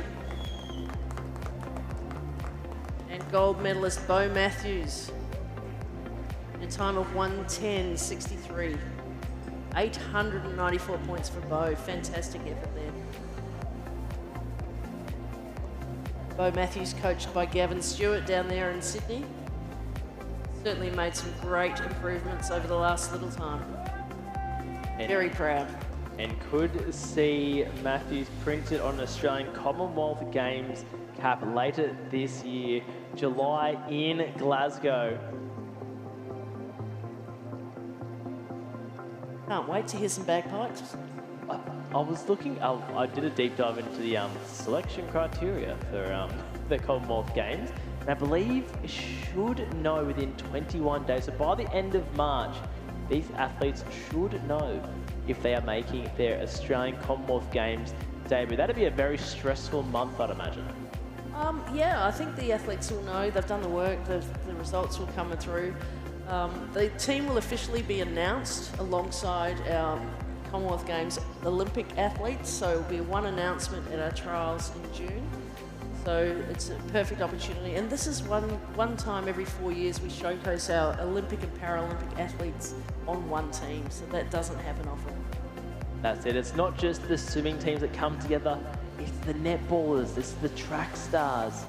We do know that Gaut won't be competing at the Commonwealth Games. Yes. But hey, it's all about development. And I think he's laser focused on Brisbane 2032, like many of these athletes. It's all about the process. He's super excited. He's focusing this year, I believe, on his under-20 World Championships. So much like the swimmers, the athletes, the track and field athletes, you know, they need to prioritise and they can't do everything. So for him, he wants to emulate what Usain Bolt was trying to do, and what he did was win that under-20 World Championships. So let's hope that Gout can really do that and represent Australia well. Just like many of these swimmers will be doing, hopefully in 2032. I feel like it was, you could say, I feel like it was a year ago, it was 7 years ago. Because that's how time works. But 6 years is going to absolutely fly. I remember being at the official announcement that Brisbane got the games. Oh, I think that was around 2020. You know, 12 years, it's so far away, but it's not. Well, the moon's pretty far away. Look how beautiful that moon is. Is that a crescent moon? I'm not so much of a moon expert. Oh, I'm no lunar expert either, so sorry, can't help you there. I can help with what's going on in the pool, but yeah, I'm not quite the stargazer. But you're great to see some Indian coaches here. Our friends from India. I'm going to segue to Indian. My friend Sharath is the head coach with the Indian Paralympic team. Fantastic to have the Indian contingent here. They've got a huge contingent of athletes and coaches, and they really see this Gold Coast event as an opportunity to develop it and their talent and expose those talents. Oh, here's our Australian team. Kate Sparks leading the conversation there on pool deck. Alex Hirschauer from VIS down in Victoria. And also Herbie from Cairns. Great position there for the action. All of the top coaches from around the world converging here at the Gold Coast Aquatic Centre. Let's keep the medal presentations going, and these are the medalists for the youth final of the women's 100-metre breaststroke.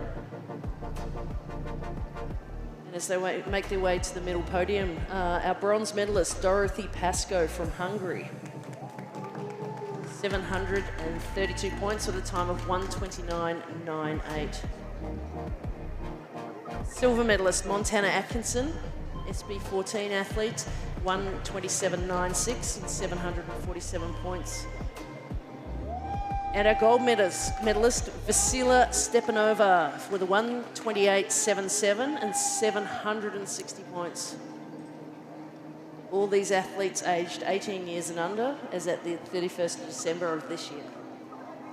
700 points for our leading youth swimmer. So keep an eye on Stefanova in the next couple of years.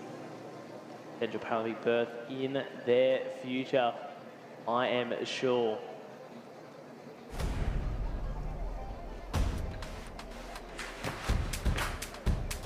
More swimming action still to come. The 50-metre butterflies are eagerly awaiting the end of these medal presentations so they can dive and thrive here at the Gold Coast Aquatic Centre to round out our night one action. There's some great swimming, and let's celebrate them as we welcome the medalists of the women's 100-metre breaststroke A final.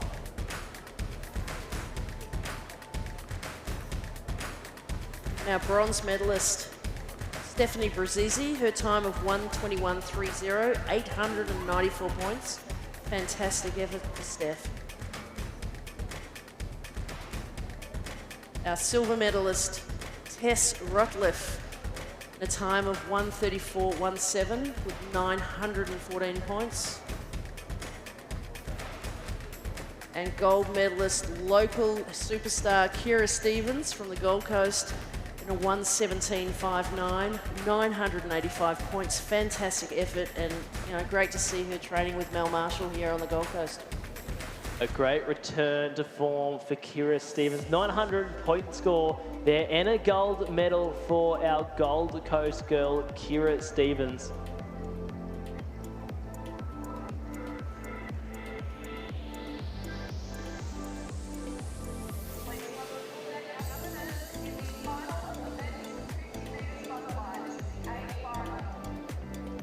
And let's meet the athletes for the men's 150-metre butterfly multi-class. In lane number 8, we have Swatik Patil. In lane number 1, we have Uchu Tomita. In lane number 7, Daniel Rigby. In lane number 2, Keiichi Kimura. In lane number 6, Lewis Bishop. In lane 3, William Martin. In lane number 5, Rowan Crothers. And lane number 4, Fernando Liu. And these are your finalists for our A final for event 7, our men's 50-metre butterfly multi-class.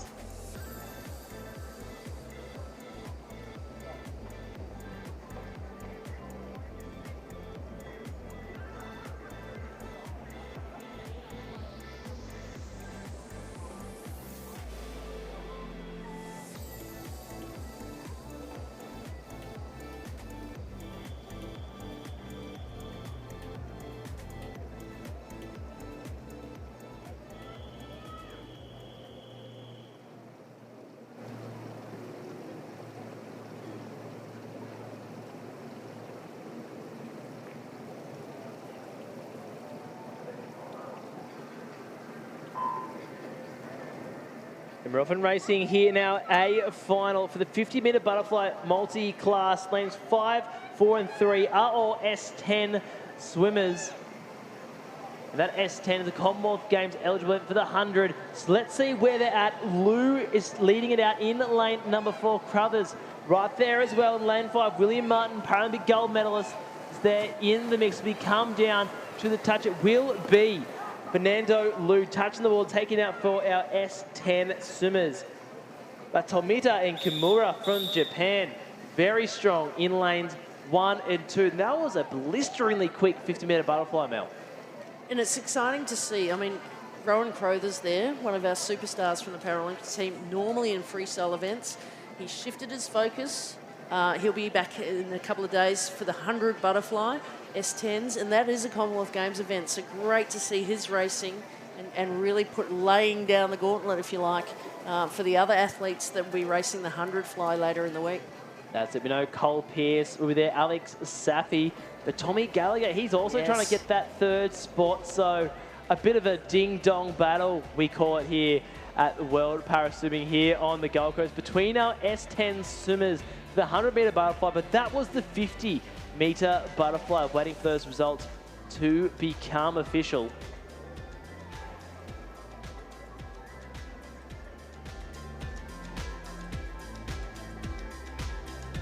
Those results are official. 924 points for Fernando Liu, taking it out on time, and also 4 points.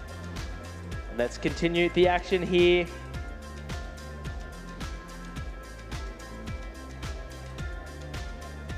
And ladies and gentlemen, let's meet our finalists for event 8, the women's 50-meter butterfly multi-class.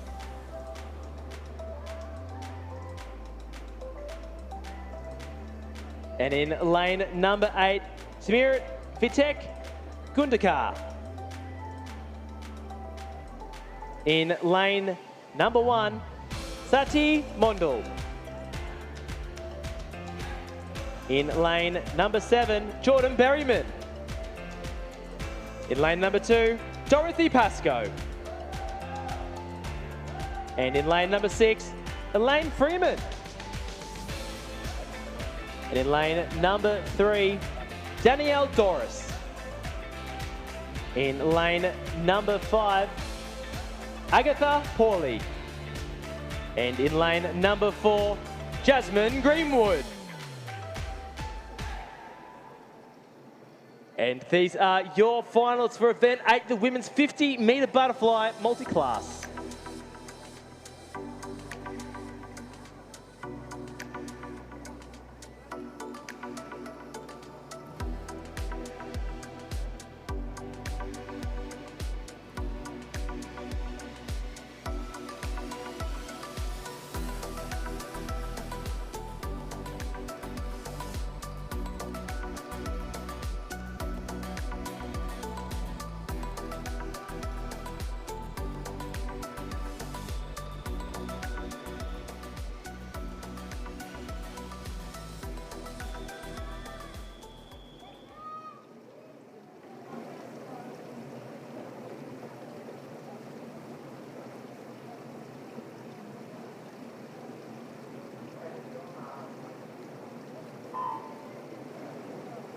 And we're off in racing for the A final for our women's 50-meter butterfly.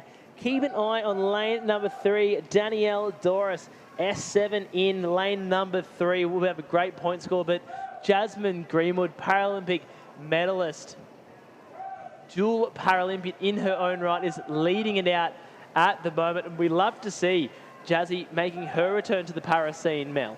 Oh, Jazz Greenwood, she's a great butterflyer and also going to be good in the 200 IM later on in this competition, so certainly one to watch. Just like Danielle Doris in lane number 3 from Canada. S7 throwing down a great point score. The 50-meter butterfly women, as we see lane number 1 making her way, Mondal, down the pool, so too in lane number 8. Gundalka looking very strong as well. As we know and have seen throughout the night, not always the first person to touch water, throw down the highest point scores. We see Gundalka touch the wall to round out our A final. And it looks like a great result for Jazz and Jazz Greenwood there. Highest point score, certainly first on the wall. Fantastic effort, and really looking forward to 200 IM later in the week. That's it. It was the only race for the day. The 50-meter butterfly warming into a big meet, I am sure. But the action is continuing in our final individual race of the evening. The next wave second swim. As you see those results become official, Jasmine Greenwood takes out the gold. Danielle Doris taking at the silver medal, the S7 swimmer from Canada. Great point scores as we get ready for our final individual swim of the evening.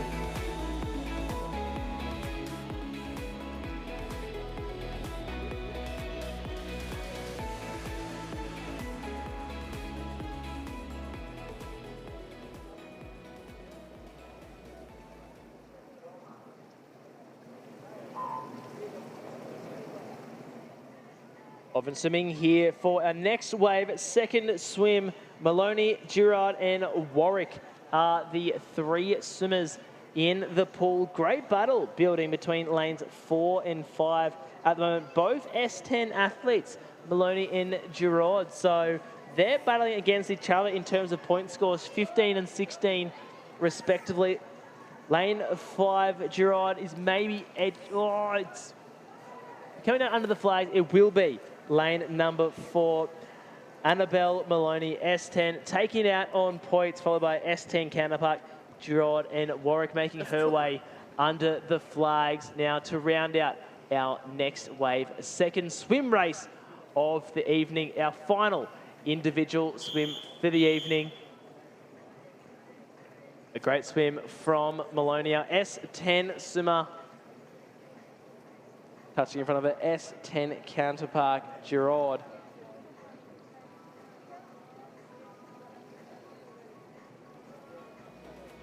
We do have some relay action still to come, but it won't be part of the broadcast. But if you're in and around the Gold Coast area, may as well pop in, watch some phenomenal multi-class relay racing action, because a little birdie told me, Mel, that these relays that are coming up, they have been chosen specifically to make them quite close. Absolutely. We've got 3 Australian teams in the next race. That's the 4x100 medley relay. We have deliberately selected equal teams, so they're going to have to race hard and get out there, and they're going to be close races, so it's exciting racing. 3 teams. And we love to watch that. Here at the Gold Coast Aquatic Centre. My name is Braden Jason Jewell, Paralympian turned blind radio broadcaster, and Mel Tantrum has been my guesting commentary tonight. Head coach of the Australian Paralympic swim team, giving us all the intel and insights into the Australian Paralympic swim scene.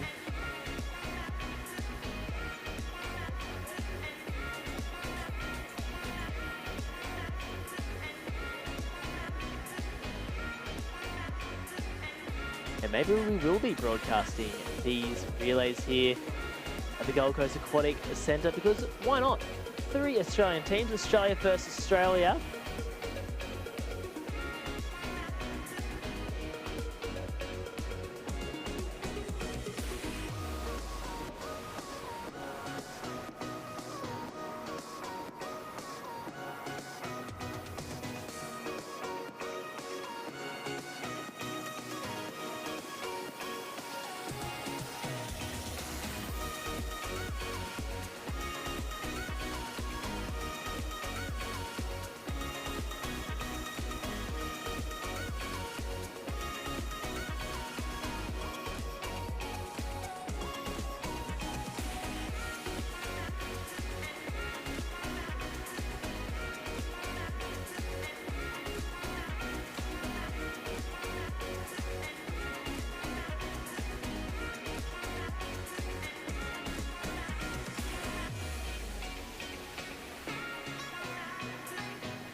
And guess what, Australia will be broadcasting those 3 Australian teams here. So don't go anywhere. A bit of relay action to round out the night on night 1 of the Para Swimming World Swim Series as part of the World Para Series, which it's continuing to Spain and Italy over the next coming weeks. What's coming up next? Is it Italy or Spain? Italy's first. Look, my Italian is not fantastic, but Lignano Sabbiadoro, absolutely perfect. Happy to be corrected, is the first leg that we're hitting, and then we do a staging camp there, and then go into competition for 4 days, and then we travel to Barcelona, and then we compete in Barcelona for 3-4 days.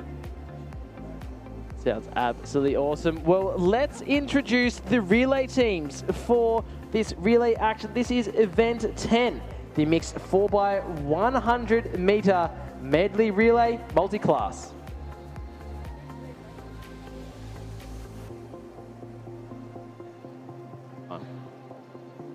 So yes, we've got the S14 4x100 medley relay team. We have 3 Australian teams. In lane 5, we have the B team. In lane 3, we'll have the C team, and in lane 4, we have the A team. I'll go through the names of these relay athletes. Coming into lane 5, we have Maddie Hines, Jake Mickle, Sam Gould, and Montana Atkinson. In lane 3, Steph Brazizi, Darren Sisman, Cale Thompson, and Riley Sue. And the team in the middle lane, lane 4, Ethan Blocky, Ruby Storm, Maddie McTiernan, and Declan Budd. The interesting thing here tonight is that only one of these teams will receive a medal. So there's only one gold medal up for grabs tonight. So the winning team, first across the line on this one, will be the gold medalists. There is no silver and bronze tonight. This is it, the gold medal only. Gold medal only event here at the World Para Series. Australia v Australia v Australia. Can we call them the best in the world? I'm going to say they are. I'm going to say they are. Why not? And as we said, these teams have been selected to be pretty even. So there'll be different athletes, also male and female athletes, 2 males, 2 females on each team. But the order of the event, so it's a medley relay, it's a great opportunity to really mix it up. So, you know, the lead is going to change a lot in this, but we've set it up that all 3 teams should be really, really close. So you have intentionally made this fantastic viewing for us here at the Gold Coast Aquatic Centre. Mel Tantrum, no wonder you were the head coach of the Australian Paralympic swim team. You're not just here for performance, but you're here for entertainment. Oh, it was a team effort to make these relays happen, and I'm not taking credit for it all. So certainly as part of our plan and strategy for the relay program to give these opportunities to athletes to really step up and race in these conditions in preparation for LA. That's what it's all about. So this is our best athletes. We've got 3 teams of 4 athletes, so 12 athletes here tonight, battling it out to try and touch the wall first. First across the line wins the gold. No silver, no bronze. And this may be an intentionally mixed relay, but the 4x100 mixed S14 relay is a Paralympic event. Absolutely. It will be there in LA. Yep, and that's why we're giving 12 athletes the opportunity here to race tonight, to really give that opportunity to step up, and let's see what we can do. I'm looking forward to seeing it. So let's watch all the action here on 9 now at the Gold Coast Aquatic Centre. Event 10, mixed 100 metre S14 relay.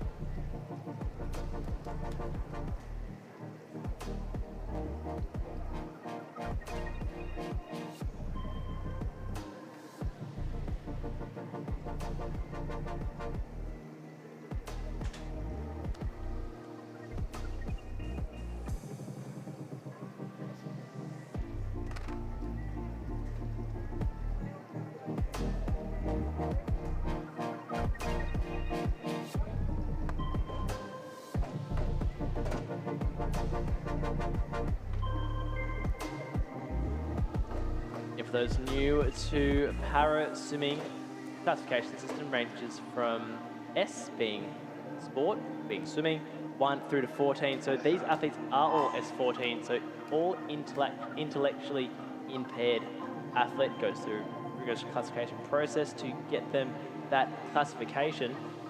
Look at that, filming through the iPad here. I'm saying what I'm seeing here. Let's get this racing going.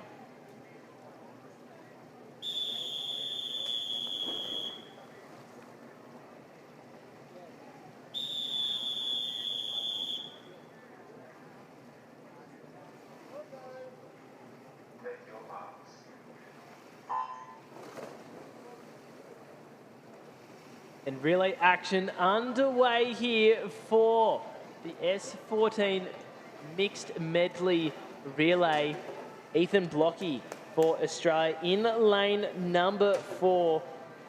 He is swimming between 2 female swimmers, so we are expecting Ethan Blocky to lead it out for lane number 4 ahead of Maddie Hines and Stephanie Brusazy in lane number 3. But as we heard, Mel Tantrum, head coach of the Australian Paralympic swim team, and her staff have intentionally made this to be close finishes. So Ethan Blocky may be leading it out for lane number 4 at the moment, but I'm tipping that maybe that may not be the case at the end of this race. It is going to be close. All I can say is this lead is going to change multiple times, and it's exciting racing. So Ethan's got a great lead here, but what's going to happen next? Well, I'm expecting that the next swimmer after Ethan Blocky will be Ruby Storm, Paralympic medalist in the 4x100 freestyle relay. She's up and swimming for lane number 4. Let me see, Darren Sisman. He's going to be chasing down Ruby Storm alongside Jake Michelle, who we know took out the 100-metre breaststroke earlier on this evening. So if there's someone to chase down Ruby Storm, it's likely to be the World Para Series Gold Coast gold medalist. But Darren Sisman, he looked very strong on the 100 freestyle and seems like he's quite a strong breaststroke in his own right. He's sticking there with Jake Michelle.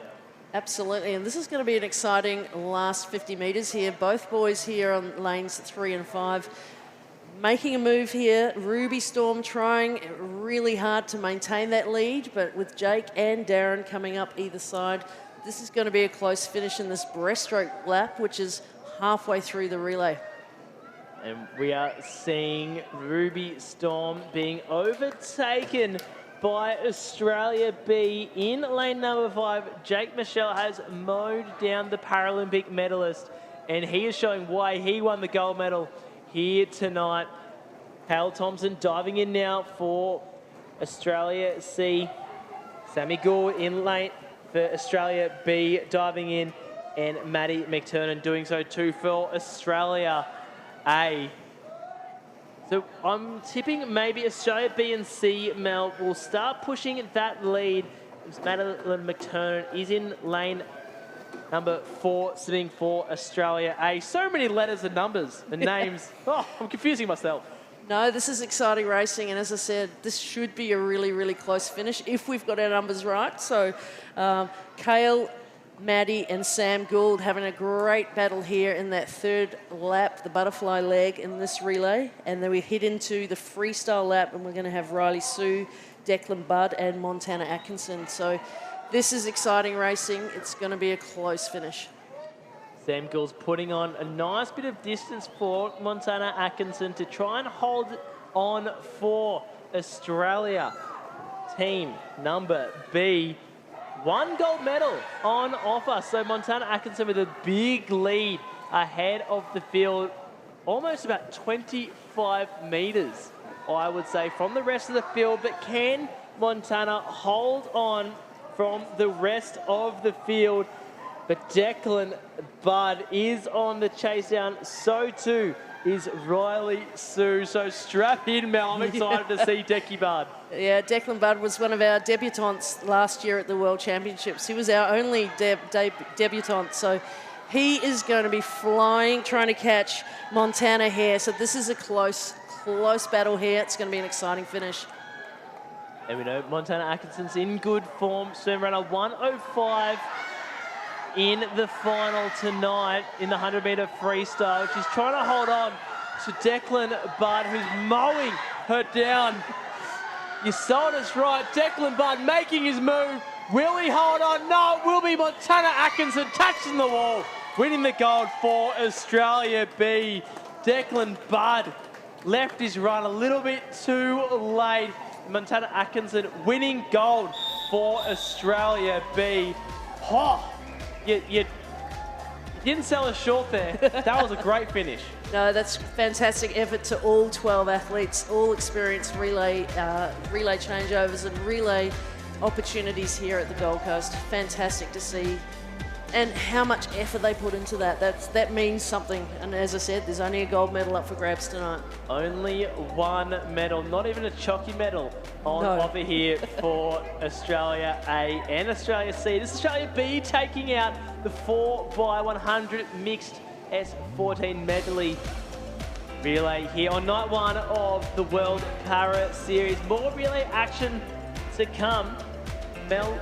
But this is Australia versus India. India. This is like a test match. This is the cricket equivalent of Australia versus India. This is exciting. So again, 2 teams in this race, only 1 gold medal. No silver up for grabs on this one. The para swimming rules. This is the only chance we get.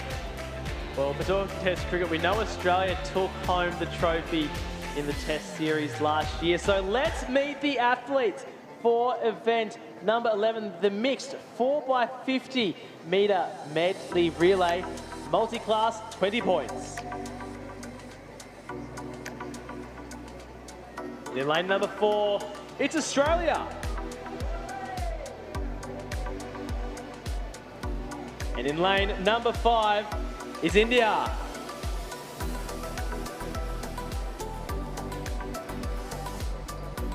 Our representatives for Australia, we've got Grant Scooter Patterson leading it off, leading into Ahmed Kelly in leg number 2. Our breaststroker is Ahmed, and then we're going into Jordan Berryman into butterfly, and Riley, no, it's not Riley Moore, it's Chloe Osborne leading the last lap there. India, we've got 4 athletes here. Mohammed Poyili in leading off the race there. Naranjan Mukundin in the second leg, Sathi Mondal in the third leg, and Simran Glandalaka. And they are our athletes for this 2 races, two teams, 1 gold medal, Australia v India. And this is exciting. This is a 20-point relay. So these athletes, their point scores, so their classification point scores need to add up to 20 points or less. So we have athletes across the board. There could be a 3, a 4, a 7. We've got 2 3s, 2 7s to make up our 20 points.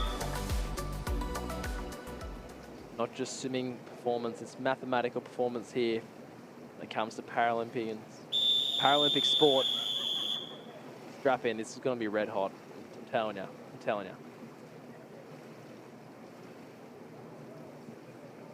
Take your arms.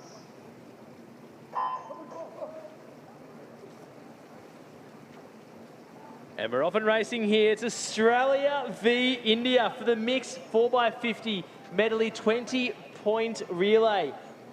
Grant Scooter Patterson is in the water at the moment for Australia, and Poyilil for India in lane number 5. And as we know, Australia is having 3, an SM3 being Scoot. And then we have, I believe, we don't have a 2. Do we have is it? This program hasn't got the the actual points on it. I'm trying to do the maths. I'm just trying to do the maths, man. Yeah, we just guarantee the fact that it's a 20-point relay, so the point score for both teams will equal 20 points or below. I believe it. And I do believe Grant Scooter Patterson is having a great swim for Australia in lane number 4. Poyilil making their way to the wall. Grant Scooter Patterson. What a great first 50 for Scooter. This is his first hit out for this meet. He loves a relay. He's a real team guy. And leading into his teammate, Ahmed Kelly. Now, these boys have raced together a lot, again, especially in the 150 IM. So, but they don't get a lot of opportunities to race as a team in a relay. So fantastic for Scoot leading into Ahmed, doing a fantastic job here in the breaststroke. Emma Kundan is in the water as well for India, trying to mow down Ahmed Kelly for Australia. 1 gold medal, 2 teams in the water, and at the halfway mark, it is Australia in front. Diving in now is Jordan Berryman of Australia. Mondal there as well for India. The gap's starting to close. So can Jordan Berryman hold out a surge, big strong surge from Mondal from India? Just the 1 medal. And I'll tell you what, if Jordan Berryman has anything to do with it, she wants to bring it home for Australia.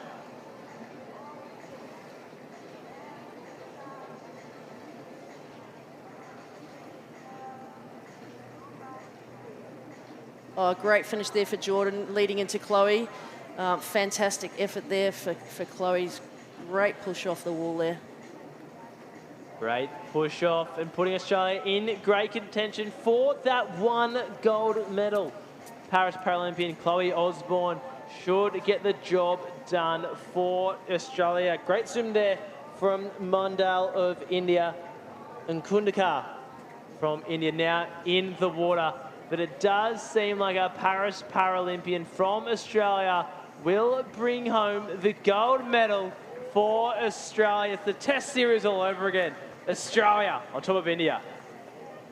Oh, great effort from Team Australia. It really gelled well together there. So 2 athletes in the S3s and then into two S7 athletes. So a really good team selection there for our coaches, and great to see Coach Alex Hirschauer leading that team and doing a great effort and pulling that team together and having a great result and great outcome.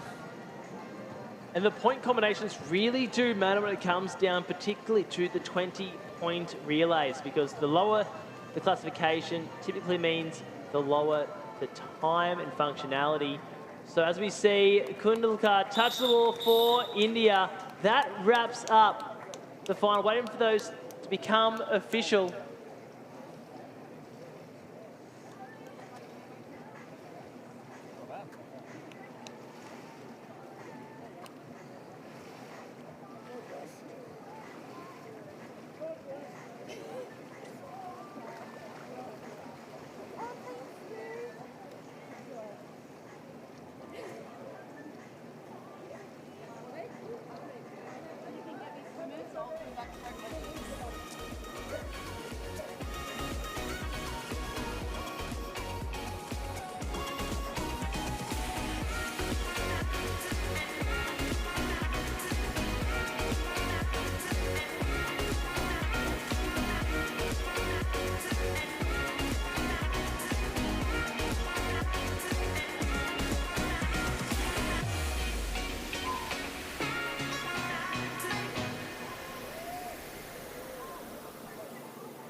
And the swimming action is continuing here. We've got a 50-metre backstroke for our women, Canadian and Japanese swimmers in the water.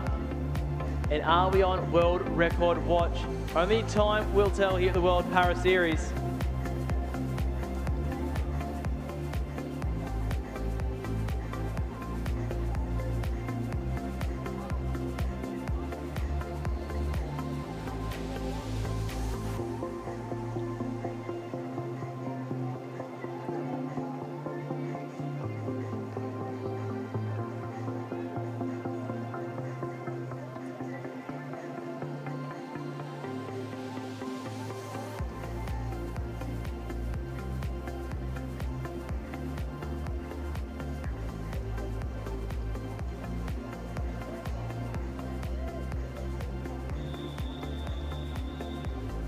Oh.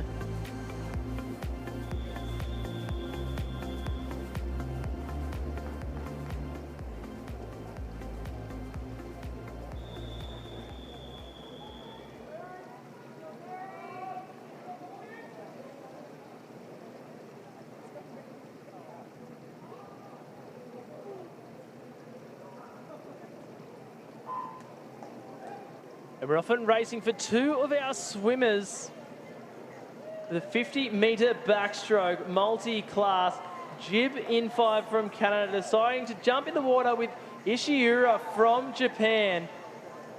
Keep an eye on those point scores.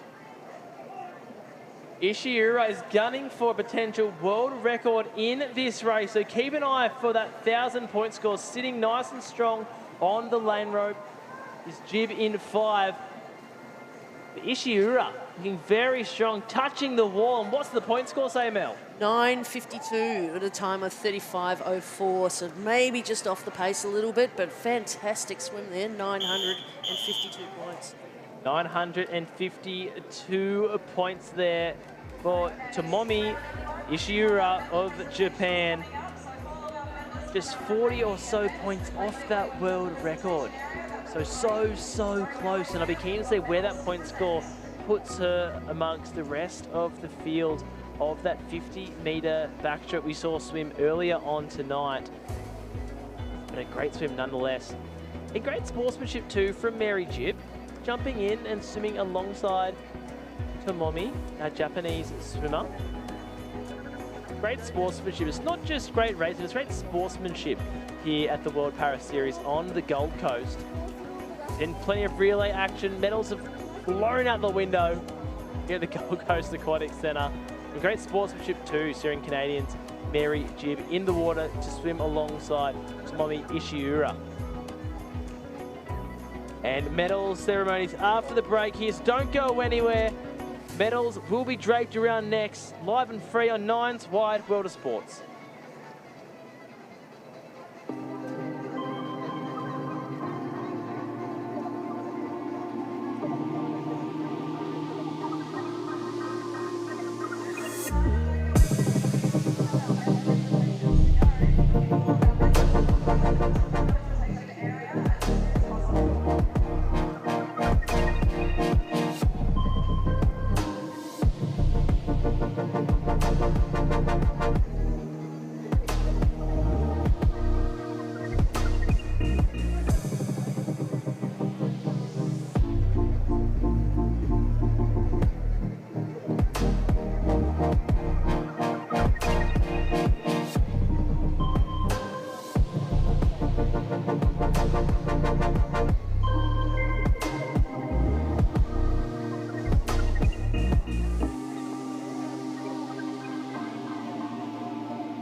Welcome back to the medal presentations to wrap up night one of action at the World Para Series, the Gold Coast Aquatic Centre.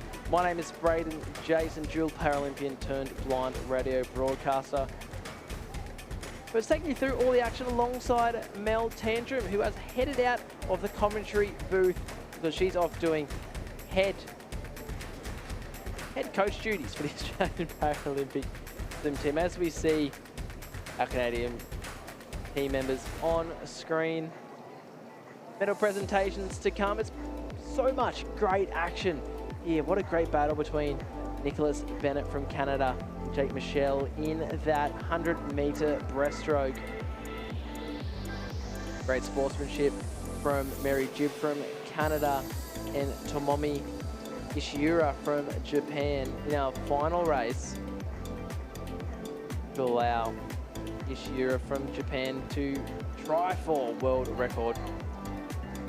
Great effort. Medal presentations are to come, so don't go anywhere. As soon as I get those medal names and positions in front of me, I'll be telling you who won, who got the medals, and you'll see them live and free here on Nine's Wide World of Sport. And what a day of action it has been. Could we have seen the races that got the likes of Mia Hogan, Bo Matthews, Gemma Selick, Then your Rigby on their first Commonwealth Games team. Australian swim team, you get a Paralympic swim number for Australia. My swim number P285, P meaning Paralympic. 285 being my number. I think they're around the 250s now. No, 250s, 350s now. So, am I old being in the 200s? Potentially. Feel old. I'm not old. Medal presentations. Just when they're wrangling up all the swimmers out of warm down pools. Plenty of action to come tomorrow on day 2. And I'll be calling all the action for you live and free on 9's Wide World of Sport, streaming on 9 now. And just waiting for the magical piece of paper that has the names.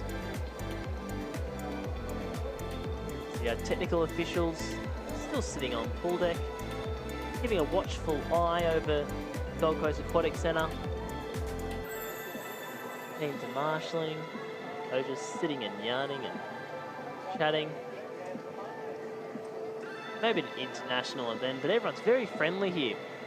The Indian team speak to the Canadian team, maybe sharing inside secrets, training tips, coaching tips. As you see our athletes making their way to the podium, and I have been handed the all-important medals. How exciting. And as soon as we get those athletes behind the podium, I'll be able to announce them in front. So don't go anywhere on 9's Wide World of Sports. Braden Jason will call you through all the action. So how about we meet Event 7, the men's 50-metre butterfly multi-class medalists.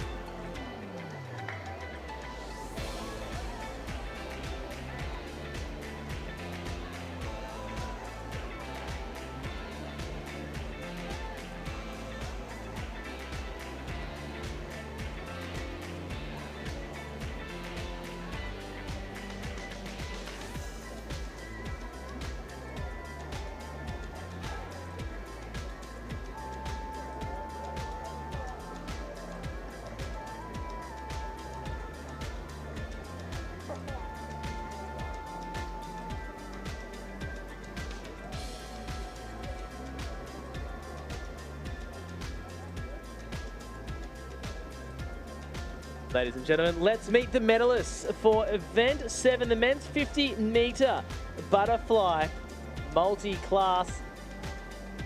And in the bronze medal, we have Keiichi Kimura from Japan.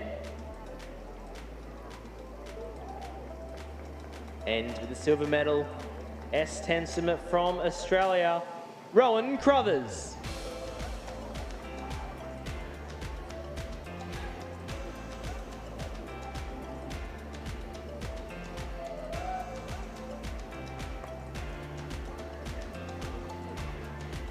As you see, Rowan Crothers, Paralympic gold medal with Paralympic medalists around his neck.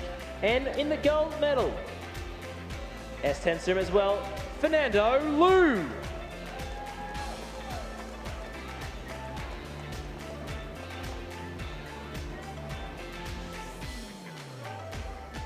Fernando took that gold medal in a time of 26.73. 924 point score. 907 was the point score for Rowan Crothers. 883 for our Japanese swimmer, Keiichi Kimura.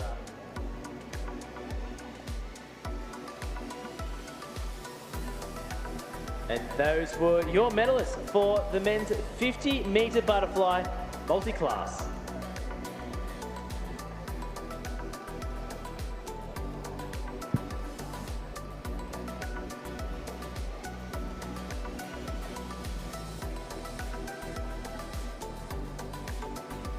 Ladies and gentlemen, let's meet the medalists for Event 8, the women's 50-metre butterfly multi-class.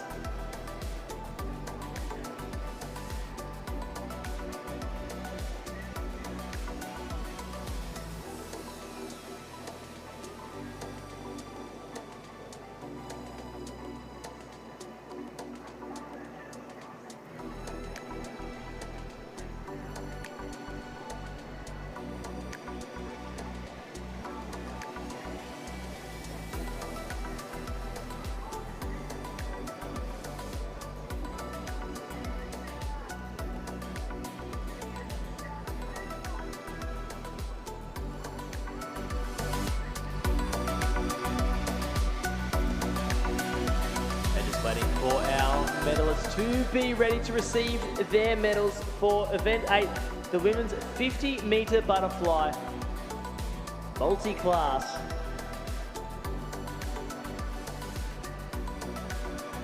As they make their way on to pool deck, our bronze medalist, Agatha Pauly.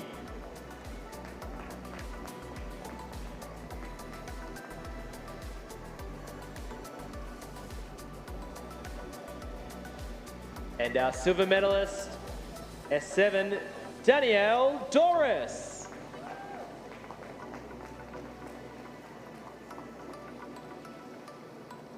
And our gold medalist in time of 30.49, 956 points, Jasmine Greenwood.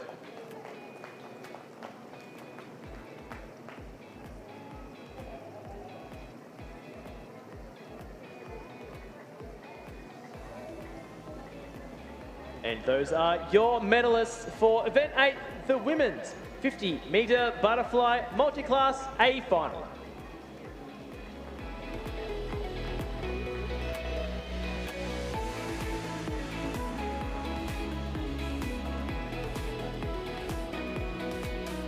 And I believe we have one more medal to be received for our individual athletes.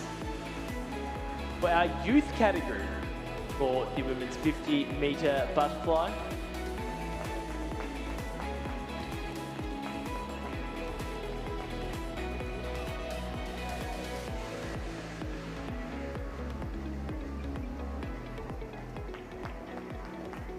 And with the gold medal, taking out the youth final at the World Para Swimming, Dorothy Pascoe.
Thank you for joining us for night 1 of action. Still have a few medal presentations to go here at night 1. So if you want to see the top para swimmers in the world stand atop the podium and receive their medals, then don't go anywhere. Stick around. Give them a cheer, give them a clap. We'd love to hear it. They deserve it.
Ladies and gentlemen, let's meet the medalists for event 4, the women's 50-metre backstroke multi-class.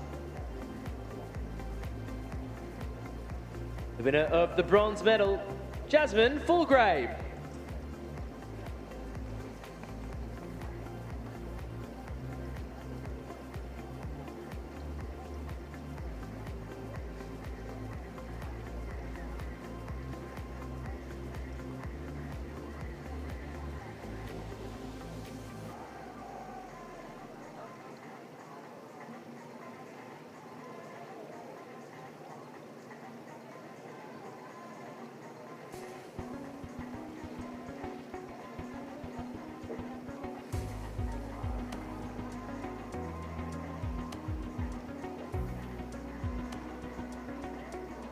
And the winner of the silver medal, Mary Jibb.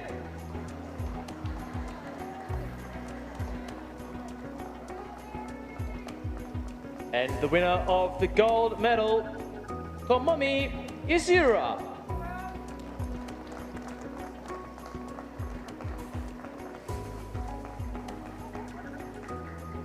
And those are your medalists for the A final.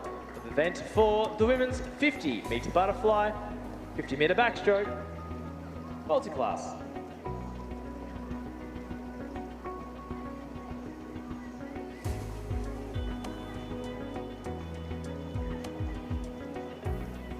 Now, ladies and gentlemen, let's meet the medalists for the youth final. Event for the women's 50-metre backstroke.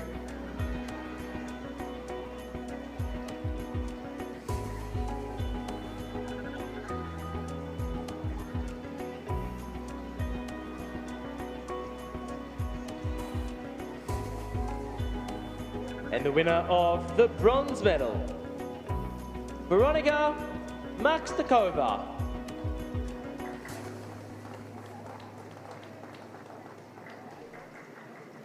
And the winner of the silver medal, Anna Ivanova.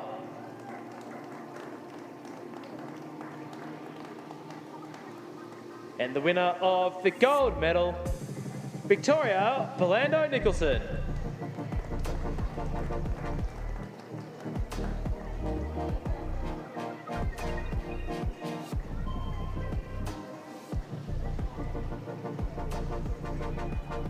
And those are your medalists for the youth final, the event for the women's 50-metre backstroke.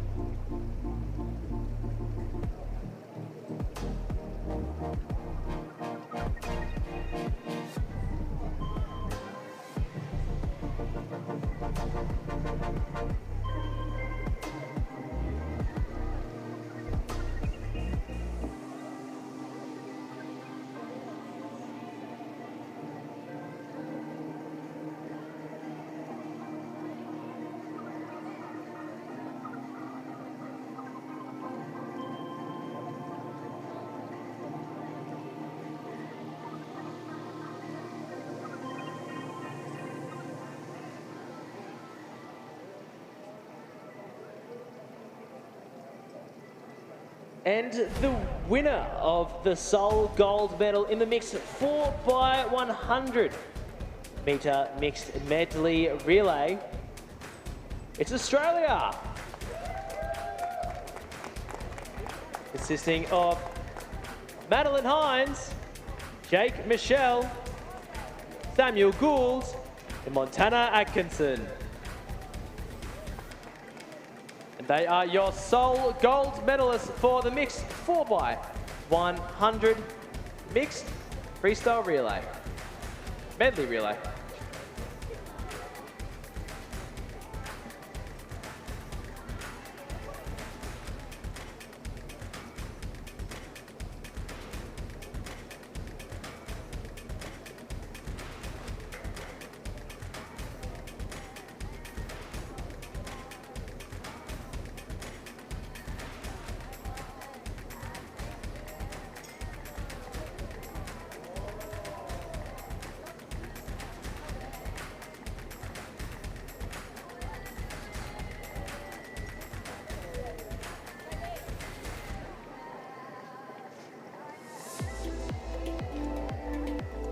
And the winner of the gold medal for the mixed 4x50 freestyle mixed medley 20-point relay, it's Australia.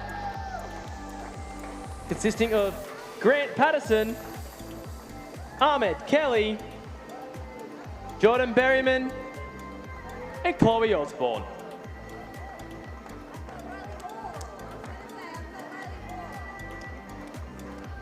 And they are your gold medalists for event number 11, the mixed 4x50 20-point mixed medley relay.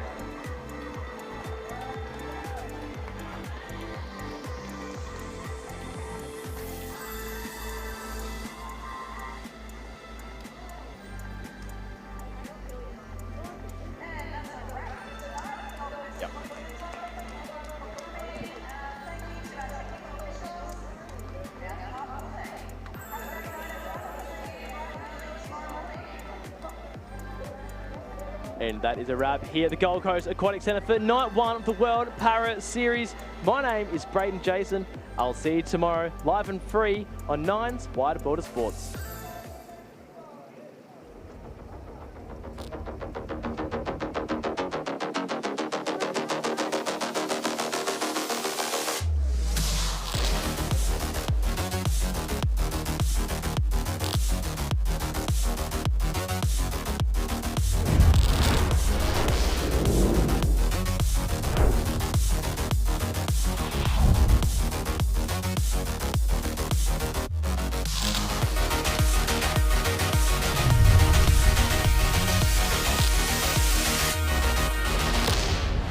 This has been another presentation from Nine's Wide World of Sports.